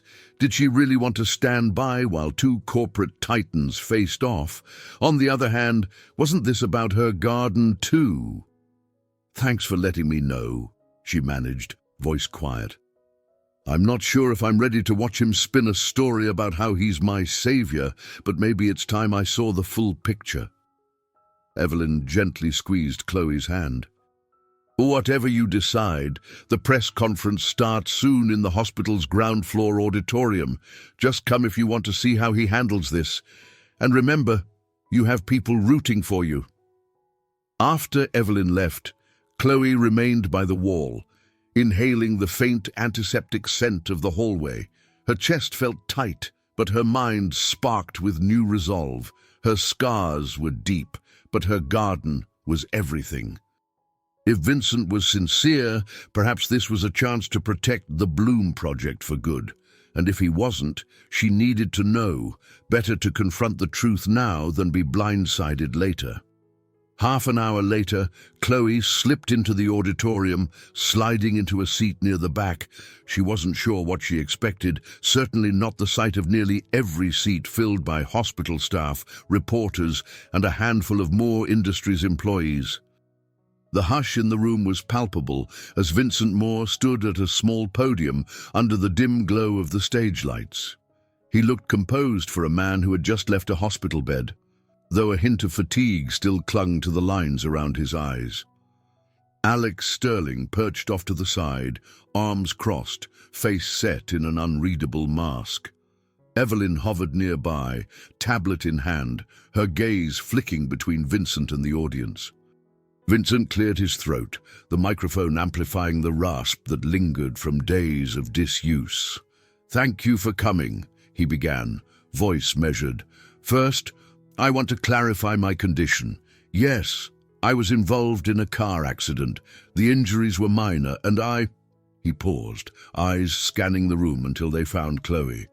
"I made a choice to remain under observation for reasons I'll explain. I owe apologies to those who relied on my transparency." Alex's jaw tightened. Chloe gripped the sides of her chair, feeling the tension in the air. Vincent took a breath. "I had growing concerns about internal maneuvers at Moore Industries. Specifically, I suspected my vice president, Alex Sterling, was pushing deals that undermined our company's integrity and philanthropic commitments. I needed to see how certain parties would act if they believed I was out of commission indefinitely." A murmuring ripple swept through the crowd. Alex Sterling's lips thinned, but he didn't interrupt. Vincent continued, voice stronger now. "During this time, I discovered that some expansions were being rushed through the board without my approval. I also became aware of suspicious financial transfers that indicated potential misuse of company funds." At that, Alex snapped, "You can't prove that. This is slander." Vincent turned, his gaze cold. "I can. Evelyn Hayes has compiled records, emails, unauthorized documents bearing forged signatures. We'll be handing them to the board and our legal team. You were counting on my indefinite incapacity to push these deals through." Alex stood straighter, looking outraged, but he remained silent as flashbulbs flickered around the room. Vincent faced the audience again. "Moore Industries isn't perfect, but we've always believed in balancing profit with giving back. If we let greed overshadow that principle, we lose more than money. We lose our values." Chloe's heart pounded, each word resonating with the conversation she'd had with Evelyn. He was indeed taking a stand. Vincent glanced her way again, and she swallowed hard, her cheeks warming at the memory of all she'd confided. Then came the next bombshell. "On a related note, I want to announce an immediate acquisition, a piece of property in Queens used by the Bloom Project. We will secure this land to protect its function as a community garden for at-risk youth. The nurse who founded it," his voice dropped slightly, "showed me a level of compassion and dedication that opened my eyes to what truly matters. I intend to ensure this garden thrives." A collective ripple of interest moved through the crowd, cameras flashing again. Chloe's stomach twisted in a storm of emotions, gratitude, anger, embarrassment. She could almost feel the reporters scanning the auditorium, searching for the mysterious nurse. Alex's hand clenched into a fist. "This is absurd!" Vincent's response was swift. "What's absurd is using corporate power to crush a charitable venture. If you disagree, you're free to explain your position to the board. I'm done letting you manipulate from the shadows." A beat of silence. Then the room erupted into voices calling questions, snapping photos, while the hospital's security stepped in to keep order. Under the staccato of camera shutters, Vincent maintained his composure, though his gaze flicked uneasily to Chloe's seat. She held still, her eyes locked on him. As staff ushered people out to control the chaos, Chloe rose, her heart still racing. This was the moment she dreaded and prayed for, her garden publicly secured. Yet at the cost of her privacy and her lingering sense of betrayal, summoning courage, she left the auditorium before reporters could corner her. She had no idea what she felt anymore, only that her life had changed in one unstoppable wave of revelations. And Vincent Moore stood at the eye of it all. Late that evening, after the hectic press conference, Chloe found the corridors of Presbyterian Hospital much quieter than usual. The reporters had mostly cleared out, leaving behind only the faint buzz of hospital life. She lingered in a small atrium on the ground floor, lit by soft overhead lights. A potted ficus stood in one corner, and she found herself focusing on its glossy leaves, seeking calm amid the turmoil in her chest. All day, she'd replayed Vincent's announcement in her mind. He'd effectively saved the Bloom project right there in front of the media, exposing Alex's schemes and confirming the garden's future. She wanted to feel sheer relief, but her emotions were knotted by his deception. Could she truly accept his help and still feel proud of her own independence? Lost in thought, she almost didn't notice Vincent approaching until she heard the subtle click of dress shoes. He wore a simple dress shirt, his posture bearing the exhaustion of a man who had just fought a public battle. Chloe took in a steady breath, readying herself for another confrontation. He stopped a few steps away. "I figured you might be here," he said softly, voice still recovering. "You left before I could find you after the press conference." Chloe crossed her arms, eyes fixed on the plant. "Guess I wasn't in the mood for more cameras or more speeches." Vincent nodded, stepping closer. "Understandable. I'm sorry about thrusting the garden into the spotlight without warning you first. I intended to speak with you, but everything happened so fast." She let out a slow exhale, finally meeting his gaze. "I appreciate that you saved it, I really do, but you need to understand, my pride is in pieces. I hate that I was so vulnerable in front of someone who was faking a coma." His eyes gleamed with remorse. "I know, and I realize an apology may not heal your hurt, but I'm going to keep apologizing anyway." He paused, letting silence fill the gap between them. "Is there anything you want me to do differently with the garden's acquisition? Any conditions or clarifications?" Her heart clenched. She didn't want to sabotage the help she desperately needed. "Just don't change what makes it special. The teens who come there need a place that feels theirs, not some corporate rebranding. Don't take away my autonomy in how it's run." Vincent rested a hand on the back of a nearby bench, nodding slowly. "You have my word. It's yours to manage as you see fit. We'll work out a legal framework that ensures that—" The sincerity in his voice gave her pause. For a moment, she studied his features, lines of fatigue. Yes, but also something earnest in his expression. "You know," she said quietly, "this is the second time a wealthy man promised to help me. The first time ended with him running off with funds and leaving me humiliated. You can't blame me for doubting." "I don't," Vincent replied. "I can't change what happened to you before, but I can prove I'm different now." He hesitated, then added, "That's why I won't pressure you for any personal acceptance or forgiveness. Take your time. Just know I want to be here if you'll let me." She bit her lower lip, uncertain. "We'll see. For now, I guess we work on stabilizing the garden. That's enough to handle." He offered a tentative smile. "Agreed. And thank you for not shutting me out completely." Chloe lowered her gaze, hugging herself protectively. "I'd be lying if I said I wasn't conflicted. Part of me wants to rage at you for violating my privacy.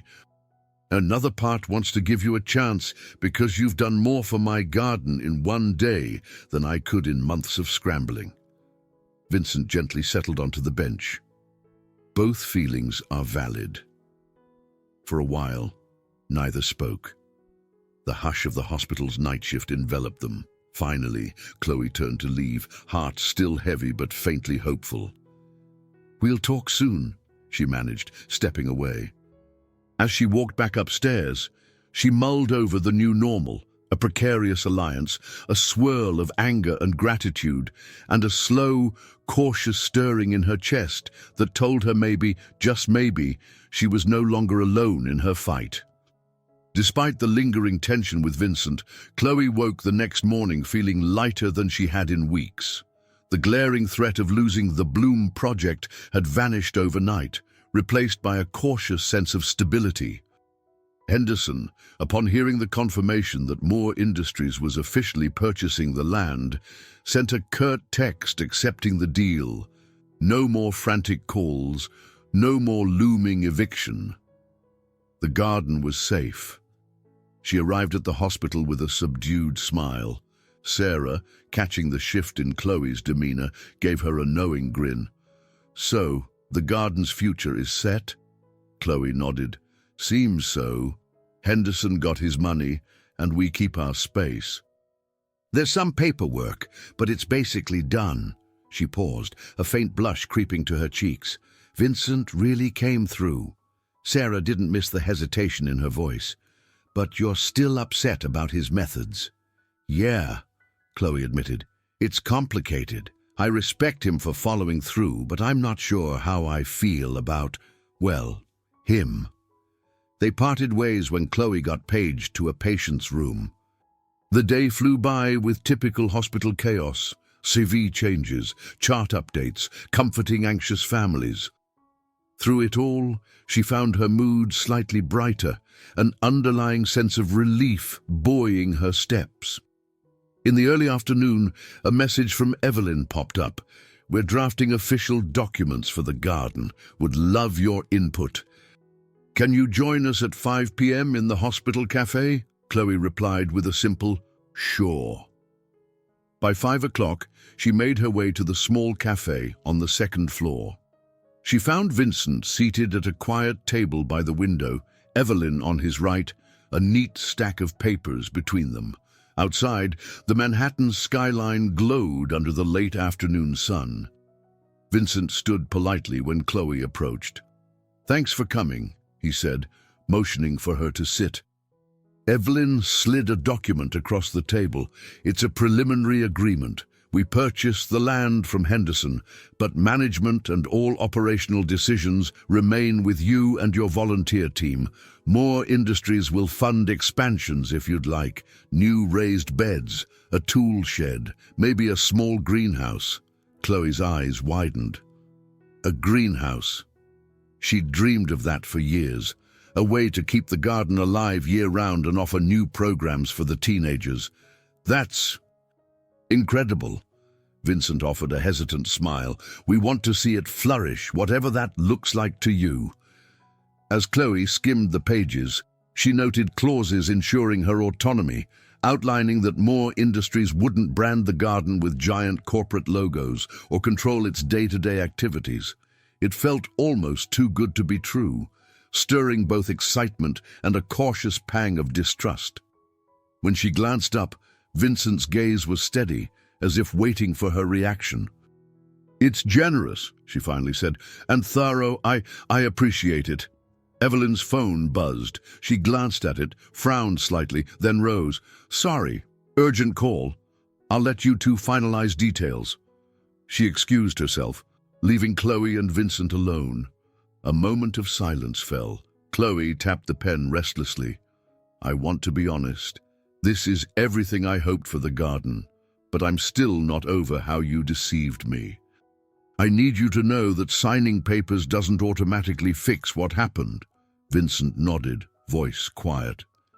"I understand. I only want to show I mean what I say. Whether you believe me now or eventually, I'll keep my promise." She drummed her fingers on the table, eyes flicking to the window where the light softened over the city. "I guess one step at a time." He offered a half smile. "Exactly. And if you ever feel like I'm overstepping, tell me. I want this to be on your terms." She studied his expression, searching for any hint of the cunning or manipulation she feared. Instead, she saw earnest concern and a touch of vulnerability. "All right," she murmured, "then let's do it." With a swift, decisive motion, she signed her name on the dotted line. Vincent added his signature, finalizing the agreement. A strange sense of peace crept into her chest, mingled with an odd fluttering that reminded her she wasn't only making a professional bond here, but perhaps planting seeds for something more personal. She couldn't say yet if those seeds would take root or wither under the weight of her doubts, but at least for now, the garden was blooming again, and so, maybe, was a tiny spark of hope she'd long buried. Within days of signing the agreement, the transformation around the Bloom project began in earnest. While the official transfer of funds and paperwork took place behind the scenes, deliveries of new supplies started arriving at the garden's fenced lot in Queens: wooden planks, fresh soil, mulch, and even a stack of greenhouse panels. Chloe oversaw each delivery with hands-on determination. A warm afternoon sun bathed the neighborhood as she and a handful of volunteers unloaded materials from a truck. Teens who frequented the garden bustled about, eager to help paint signs and stack wooden planks for the new raised beds. Everyone's energy felt electric, hopeful, alive. Chloe paused to wipe sweat from her brow, taking in the swirl of activity. It still felt surreal.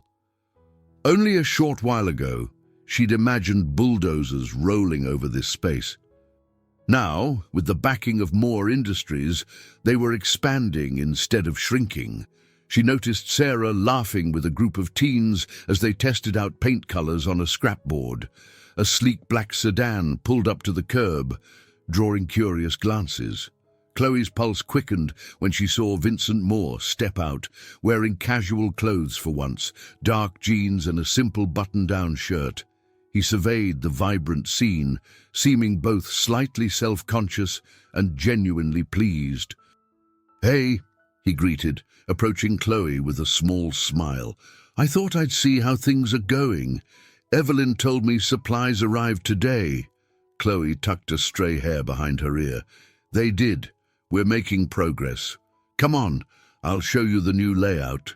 She led him along a row of freshly turned soil. Already, a few volunteers were planting seedlings, planning for the next season's crops. "We used to only have enough space for simple raised beds. Now with the greenhouse, we can teach about hydroponics, maybe start a small vocational program." Vincent nodded, watching a few of the teenagers grin in his direction.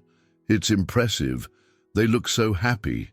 "They are," Chloe said softly, remembering how kids like Andre used to roam the streets with nothing to do. Now they had tasks, responsibilities, and a positive outlet. She cast Vincent a tentative glance. "Thanks for making it happen, even if, you know, it's still complicated between us." He met her eyes with sincerity. "I understand. I'm just grateful you let me be part of it. I'd like to help with the manual work if you don't mind." He gestured toward the stacked planks. Chloe raised her eyebrows, but a small smile tugged at her lips. "Sure. I hope you're ready to get your hands dirty." A short while later, Vincent knelt beside her to secure the corners of a new raised bed. He fumbled a bit with the power drill, and Chloe stifled a laugh, showing him how to hold it steady. The two of them worked in companionable silence under the watchful eyes of volunteers who whispered excitedly, half in awe, that the wealthy CEO was hammering nails into raw wood. When they finished, Vincent straightened, brushing sawdust off his jeans. "You weren't kidding about hard labor," he joked, flexing his fingers. Chloe couldn't help but notice the genuine smile on his face, unlike the stoic, corporate expression she'd seen in the hospital. Nearby, Sarah called out, "Hey, we're short on gloves for tomorrow's painting. Could you add that to your list, Chloe?" "Will do," Chloe replied, then checked the time on her phone. "We should probably wrap soon." She turned to Vincent. "Thanks for stopping by. And, for everything else." He nodded, the air between them momentarily charged with unspoken questions. One of the teens, a girl named Letitia, shyly offered Vincent a small pot of seedlings. "For you," she said, "to plant at home. It's like a thank you." Vincent accepted the gift, visibly touched. Chloe watched the scene, her heart softening. Maybe they couldn't erase the rocky start, but they were forging something new, an alliance that felt more honest by the day. As the sun dipped lower, casting long shadows across the garden, Chloe saw the first tangible fruits of her labor and Vincent's support. It was, in every sense, a first harvest, not just for the seeds in the ground, but for the tentative trust growing between them. The following week brought a new energy to the hospital and to the Bloom project in Queens.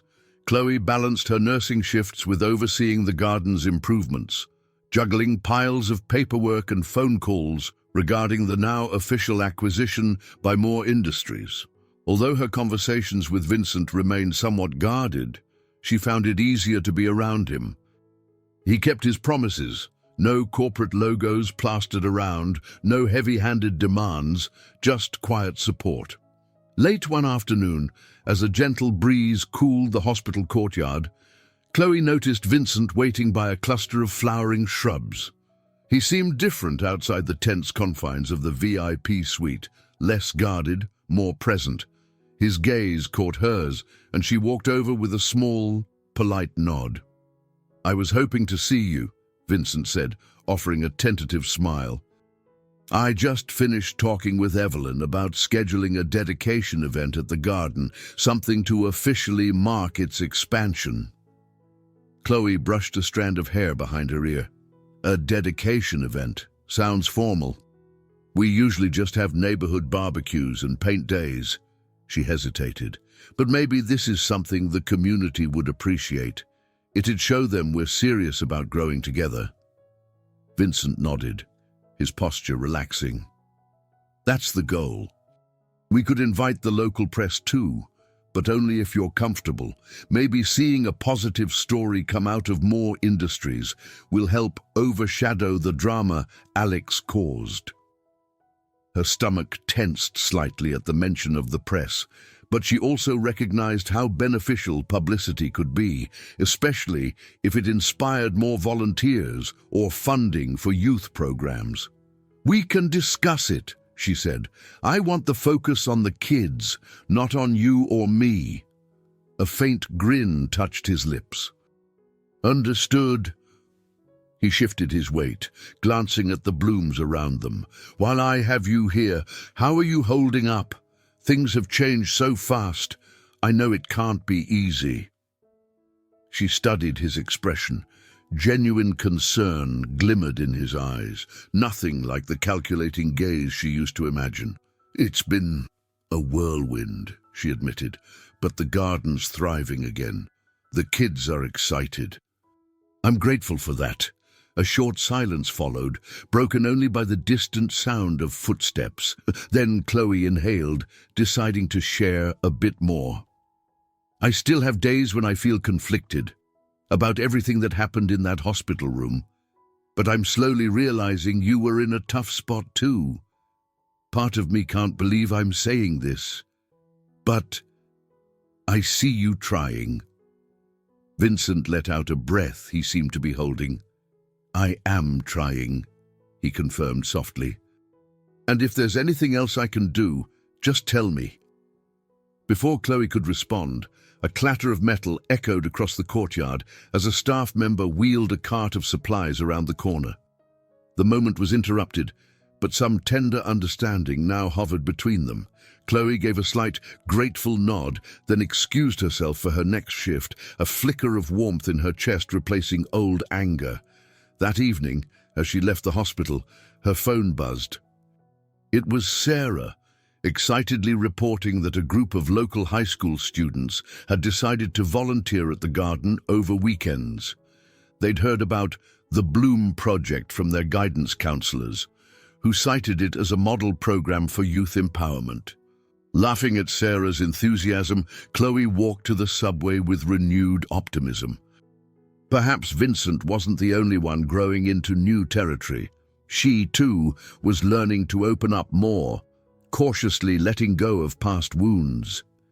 Despite the lingering shadows of old pain, their joint effort to protect and improve the garden forced them into a sort of partnership.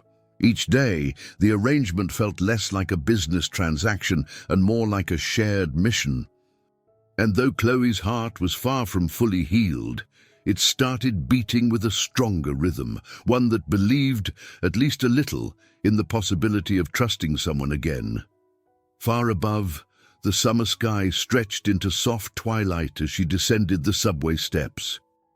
And within her, a fragile but persistent sense of hope took root, as though she and Vincent were carefully tending not just a garden, but the seeds of something deeper, each finding rebirth in the fertile soil of second chances. Morning sun glinted off the skyscrapers as Chloe arrived at the Presbyterian Hospital for another day's shift. The press coverage of Vincent Moore's public statements had started to settle, replaced by talk of the upcoming dedication event at the Bloom Project. Chloe overheard colleagues murmuring about it in the staff lounge. Some were excited, others teased her gently about being business partners with the once mysterious CEO. Still, she tried not to let the gossip rattle her. Her focus was on patients first. By midday, she was busily tending to a post-operative case when Dr. Ramirez approached, clipboard in hand. He gave her a supportive smile. "Heard the garden is coming along fantastically, and rumor has it Vincent Moore has become quite the champion for community projects." Chloe's cheeks warmed. "That's what they're saying. We're finalizing an event next week to show the neighborhood our upgrades." Dr. Ramirez nodded approvingly, then lowered his voice. "You two seem closer these days." She cleared her throat awkwardly. "We're talking more, that's for sure, but I'm still keeping boundaries. That deception from before, it'll take time." Ramirez's eyes softened. "True trust is earned, not given. You'll know if and when you can fully trust him." He glanced at his watch. "Anyway, just wanted to say I'm happy for you, and for the kids who rely on that garden." Chloe thanked him and returned to her patients. Yet his words echoed in her mind for the rest of the day. She recalled Vincent's earnest expression, the gentle way he asked if she was okay.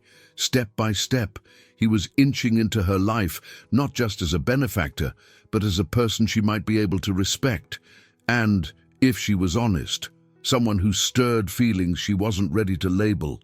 Later, she snagged a quick lunch in the hospital's cafeteria.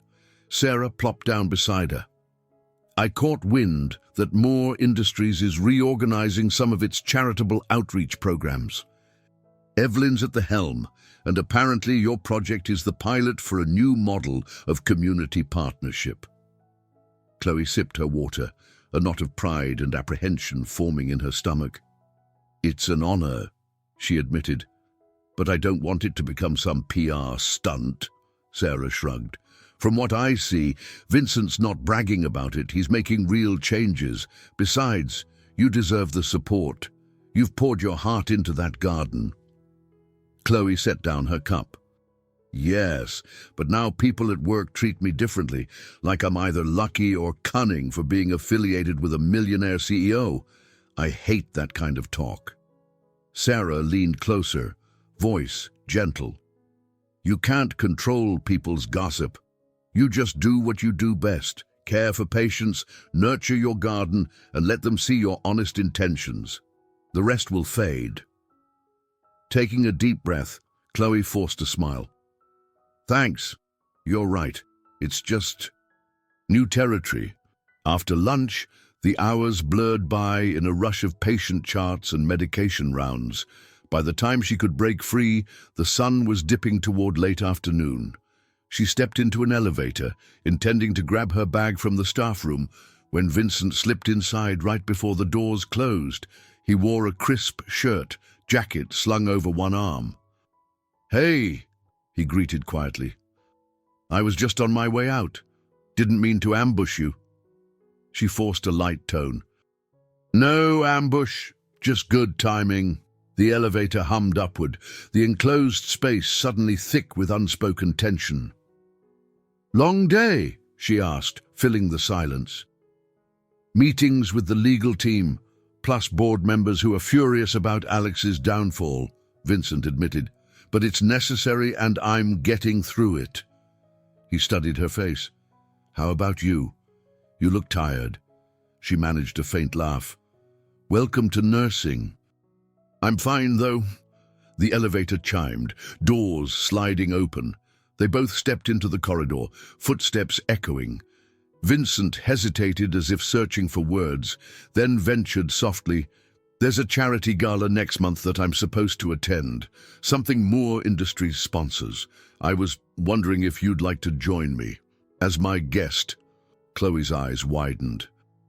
It felt like a pivotal question. Was this a friendly invite, a corporate courtesy, or something more personal? Her pulse quickened, mind flashing back to all the baggage they still carried. She swallowed. Let me think about it. I'm not really a gala type." He smiled gently. "I understand. No pressure. Just, if you decide yes, I'd be honored to have you there." With that, he nodded goodbye and made his way down the hallway. Watching his retreating form, Chloe felt a swirl of indecision. She was stepping into daylight, so to speak. No more secrets or hidden corners. The question was, could she walk beside Vincent Moore in that open light, unafraid of judgments and her own guarded heart? The day of the garden's dedication event arrived with blue skies and a pleasant breeze, as though nature itself applauded their efforts. Dozens of volunteers, neighbors, hospital colleagues, and Moore Industries staff gathered among the rows of newly built raised beds. Colorful banners waved in the wind, proclaiming "Growing Together" in bright letters that the teens had painted. Chloe stood near a table laden with refreshments, heart pounding in a mix of excitement and nerves. She was used to small neighborhood gatherings, but this had a different feel. Local press cameras panned across the vibrant scene, capturing the mural-like panels where kids had painted flowers, butterflies, and affirming messages of hope. Vincent arrived quietly, stepping out of a simple black car with Evelyn by his side. He wore a relaxed blazer, an open-collared shirt, and an expression that seemed at once proud and humble. A handful of reporters trailed him, microphones ready. Chloe's pulse fluttered, her past unease with media coverage surfacing, but remembering the kids, she squared her shoulders and waved him over. "Hey," she greeted softly when he reached her. "It's quite a turnout." He surveyed the bustling crowd. "Yeah, it's inspiring to see so many people care about this place." Then, lowering his voice, he added, "How are you?" "Nervous." "Maybe a little," she confessed. "I'm not used to speaking in front of cameras. But I want the public to understand why this garden matters." Evelyn slipped to their side, handing Chloe a small index card of talking points. "No pressure to read it word for word," she said gently. "Just some notes if you want them." Chloe looked it over. It mentioned the garden's history, its mission for at-risk youth, and the partnership with Moore Industries. She swallowed hard. "Thanks. Let's do this." Soon, a makeshift stage area formed near a cluster of sunflowers. Dr. Ramirez stood by, grinning broadly, and Sarah ushered the kids forward, clapping to gather everyone's attention. Chloe stepped up to the microphone. The familiar faces of the neighborhood bolstered her confidence. She began simply, from the heart. "When we started the Bloom Project, we had nothing but a patch of soil, a few seeds, and a dream of offering a safe space for young people to grow, literally and emotionally. Over time, we added art programs and mentorship, but we were always scraping by. Many times, I thought we'd lose it all."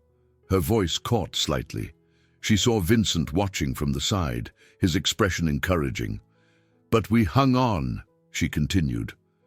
"Now, with the support of Moore Industries and countless volunteers, we're expanding. It means more kids can learn, more families can benefit, and our community can unite around something positive. So thank you for believing in us, for showing up, and for reminding me that if we plant hope, it can flourish in the most unexpected ways." Applause broke out. Heat rushed to her cheeks, but it was a gratifying warmth. Cameras flashed, reporters took notes.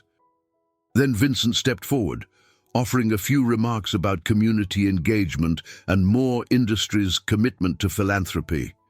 He kept it short, focusing on the people behind the project rather than touting his own role. Chloe felt a tightness in her chest, ease. Maybe he really did care about more than mere optics. After the speeches, the crowd split into smaller pockets of conversation, sampling snacks, touring the new greenhouse frames.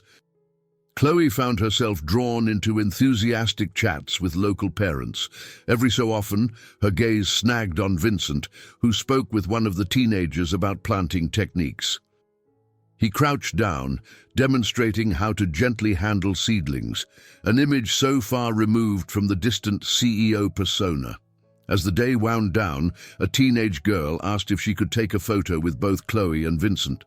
They obliged, standing against a colorful mural. The girl beamed, declaring she wanted to show her classmates that dreams could come true. Chloe felt an unexpected sting of tears, remembering the darkest days when she feared she'd have to close the garden's gates forever. But now, she stood in a thriving space, shoulder to shoulder, with a man whose initial lie had left her shattered, yet whose actions had helped her rebuild. She didn't know what the future held between them, but as she smiled for the camera, she sensed they were harvesting more than vegetables and flowers. They were reaping the fruits of trust, of second chances, and of letting hope take root where doubt once reigned. A few days after the dedication event, Chloe took a rare afternoon off to finalize updates on the garden's schedule.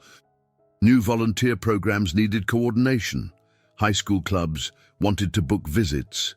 A local mental health group hoped to offer therapy sessions among the plants. And a small group of seniors asked about a weekly gardening circle. It was exactly the kind of growth Chloe had once only fantasized about. Seated at a wooden picnic table on site, she sorted through email printouts, occasionally smiling at how the Bloom Project had become a community touchstone. A gust of warm breeze ruffled the edges of her pages. She looked up to see Vincent approaching, carefully holding 2 paper cups of iced tea. "Thought you could use a break," he said, handing her a cup. "Heard you've been juggling about 50 different schedules." Chloe chuckled. "More like 60, but yeah, it's a good problem to have." She took a sip, relishing the sweet, cold drink. "Thank you." He settled across from her, casting an admiring glance around the garden. "So, who'd have guessed we'd be here a month ago? This place looks even more alive with the new fences, the greenhouse frame, all these volunteers." She followed his gaze, her heart swelling. "It's surreal sometimes. I used to worry we wouldn't make it to the next season. Now we're planning expansions." A soft hush fell between them. Not uncomfortable, but thoughtful. Then Vincent cleared his throat. "I've been reflecting a lot on the future of Moore Industries, how we can replicate this kind of community engagement elsewhere. Evelyn and I are drafting a proposal to fund small-scale local initiatives in other boroughs too." Chloe's eyes lit up. "That's amazing. If you truly support more projects like this, you could create real impact." Vincent nodded earnestly. "Exactly. And you've shown me how a personal touch, caring about actual lives, can transform the typical corporate approach. It's no longer just a bottom-line calculation." She felt a warmth of pride, tempered by the memory of how they'd first collided under false pretenses. "I'm glad to hear that. I just hope any new project doesn't start with you faking a coma," she teased gently. The old pain now softened enough to joke about. At least a little. He winced with a rueful smile. "Don't worry, I've retired that strategy forever." Chloe laughed quietly, then changed the subject. "So, what about Alex? I heard the board's final decisions about his position are coming soon." Vincent's expression tightened. "He's fighting to maintain some stake, but with all the evidence Evelyn and I gathered, he won't be returning in any leadership capacity. It'll be a legal matter if he pushes further." He sighed. "I regret it had to reach that point, but he dug his own hole. My focus is on rebuilding trust in the company." Chloe placed a hand on one of the email printouts. I guess we both know a thing or two about rebuilding trust. Her gaze met his, and for a moment, she let the vulnerability show. I'm learning to let go of some bitterness, Vincent. You proved your intentions here, time and again. He swallowed, relief flickering in his eyes. I'm glad. I never wanted to hurt you, and I hope someday I can be more than just your corporate partner for the garden. The sun filtered through the overhead branches, casting dappled light on the table. Chloe's chest fluttered with equal parts caution and a tentative stirring of affection. Well, let's keep doing what we're doing. We'll see where it goes, she offered, her tone gentle but open. He nodded, sipping his iced tea. Neither rushed to fill the silence that followed. The noise of volunteers in the distance and the rustle of leaves overhead provided a serene soundtrack. In that calm, Chloe felt that they were sowing the seeds of a larger legacy, not just for the garden or Moore Industries, but for their own personal growth. Whether this new chapter led to friendship or something deeper, they were bound by a shared vision of healing and possibility. A few weeks later, on a Saturday morning, sunlight drenched the Bloom project in a warm, golden glow. The official re-inauguration had become a lively event, complete with music, laughter, and the sweet scent of freshly planted flowers.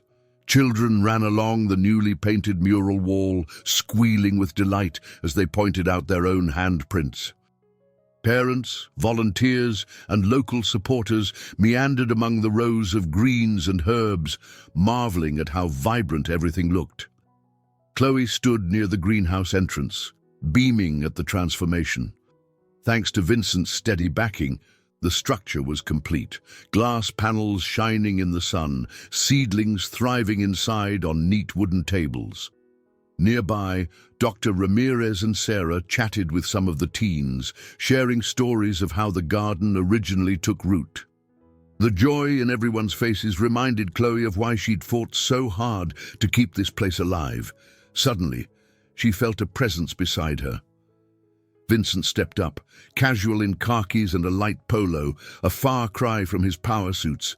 He watched the scene, hands in his pockets, a calm smile curving his lips. "You've done something incredible," he murmured. "Look at these people, Chloe. They're experiencing genuine hope and unity." Her chest tightened with gratitude. "We did it," she corrected softly.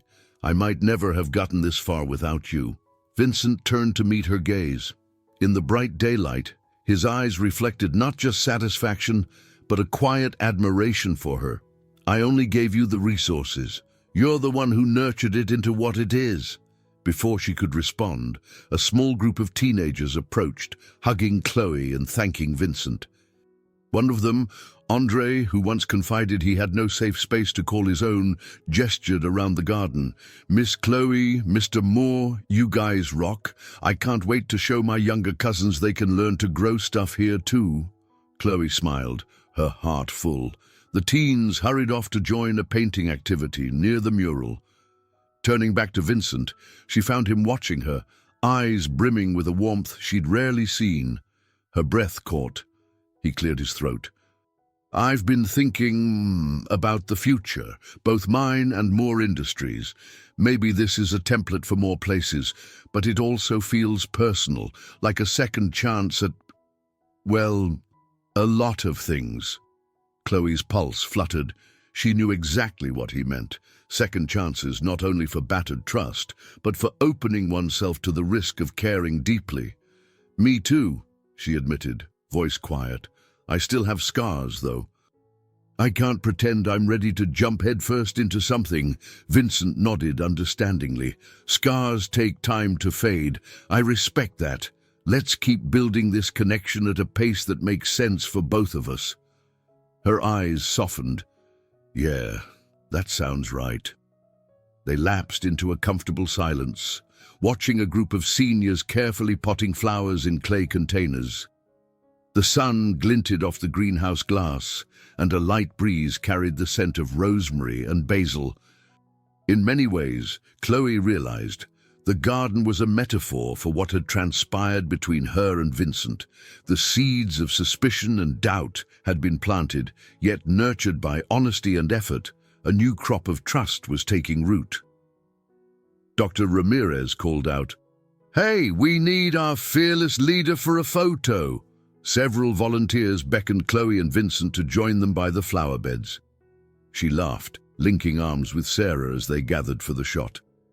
Vincent stood on Chloe's other side, placing a light hand on her shoulder, gentle, not claiming, but supportive. A photographer snapped the picture, capturing smiles and a few silly poses. For a moment, Chloe closed her eyes, feeling the sunshine on her face, the warmth of Vincent's hand, and the happiness emanating from every corner of the garden. A wave of emotion swept over her, recalling the nights she'd cried in that hospital room, believing all hope was lost. How different things look now. When the group broke apart, Chloe turned to Vincent and impulsively brushed a speck of soil off his sleeve. Their eyes met. She sensed a question in his gaze, an unspoken query about where they stood, how far they'd come. No words were needed. She just gave him a tender smile that promised they would find out together. Perhaps their story wouldn't be perfect, but it would be real, like every thriving plant in this garden that bore signs of weathering, yet stood strong under the sun. As the day ended, families filtered out, volunteers cleaned up, and the laughter gradually softened. Chloe and Vincent lingered in the quietness, walking among the rows where seedlings hinted at a fresh season ahead. The world glowed in the late afternoon light, as if celebrating the renewal happening in these plots of earth and within their own lives. Hand in hand, they paused at a newly planted sapling and gently pressed soil around its base. Together, they nurtured this symbol of all they had sown, a living testament that second chances could indeed blossom into something extraordinary, under the sun of a new day. I hope you enjoyed today's story. Subscribe to the channel so you don't miss more stories like this. Leave a like and comment below what you thought of the story. See you in the next video.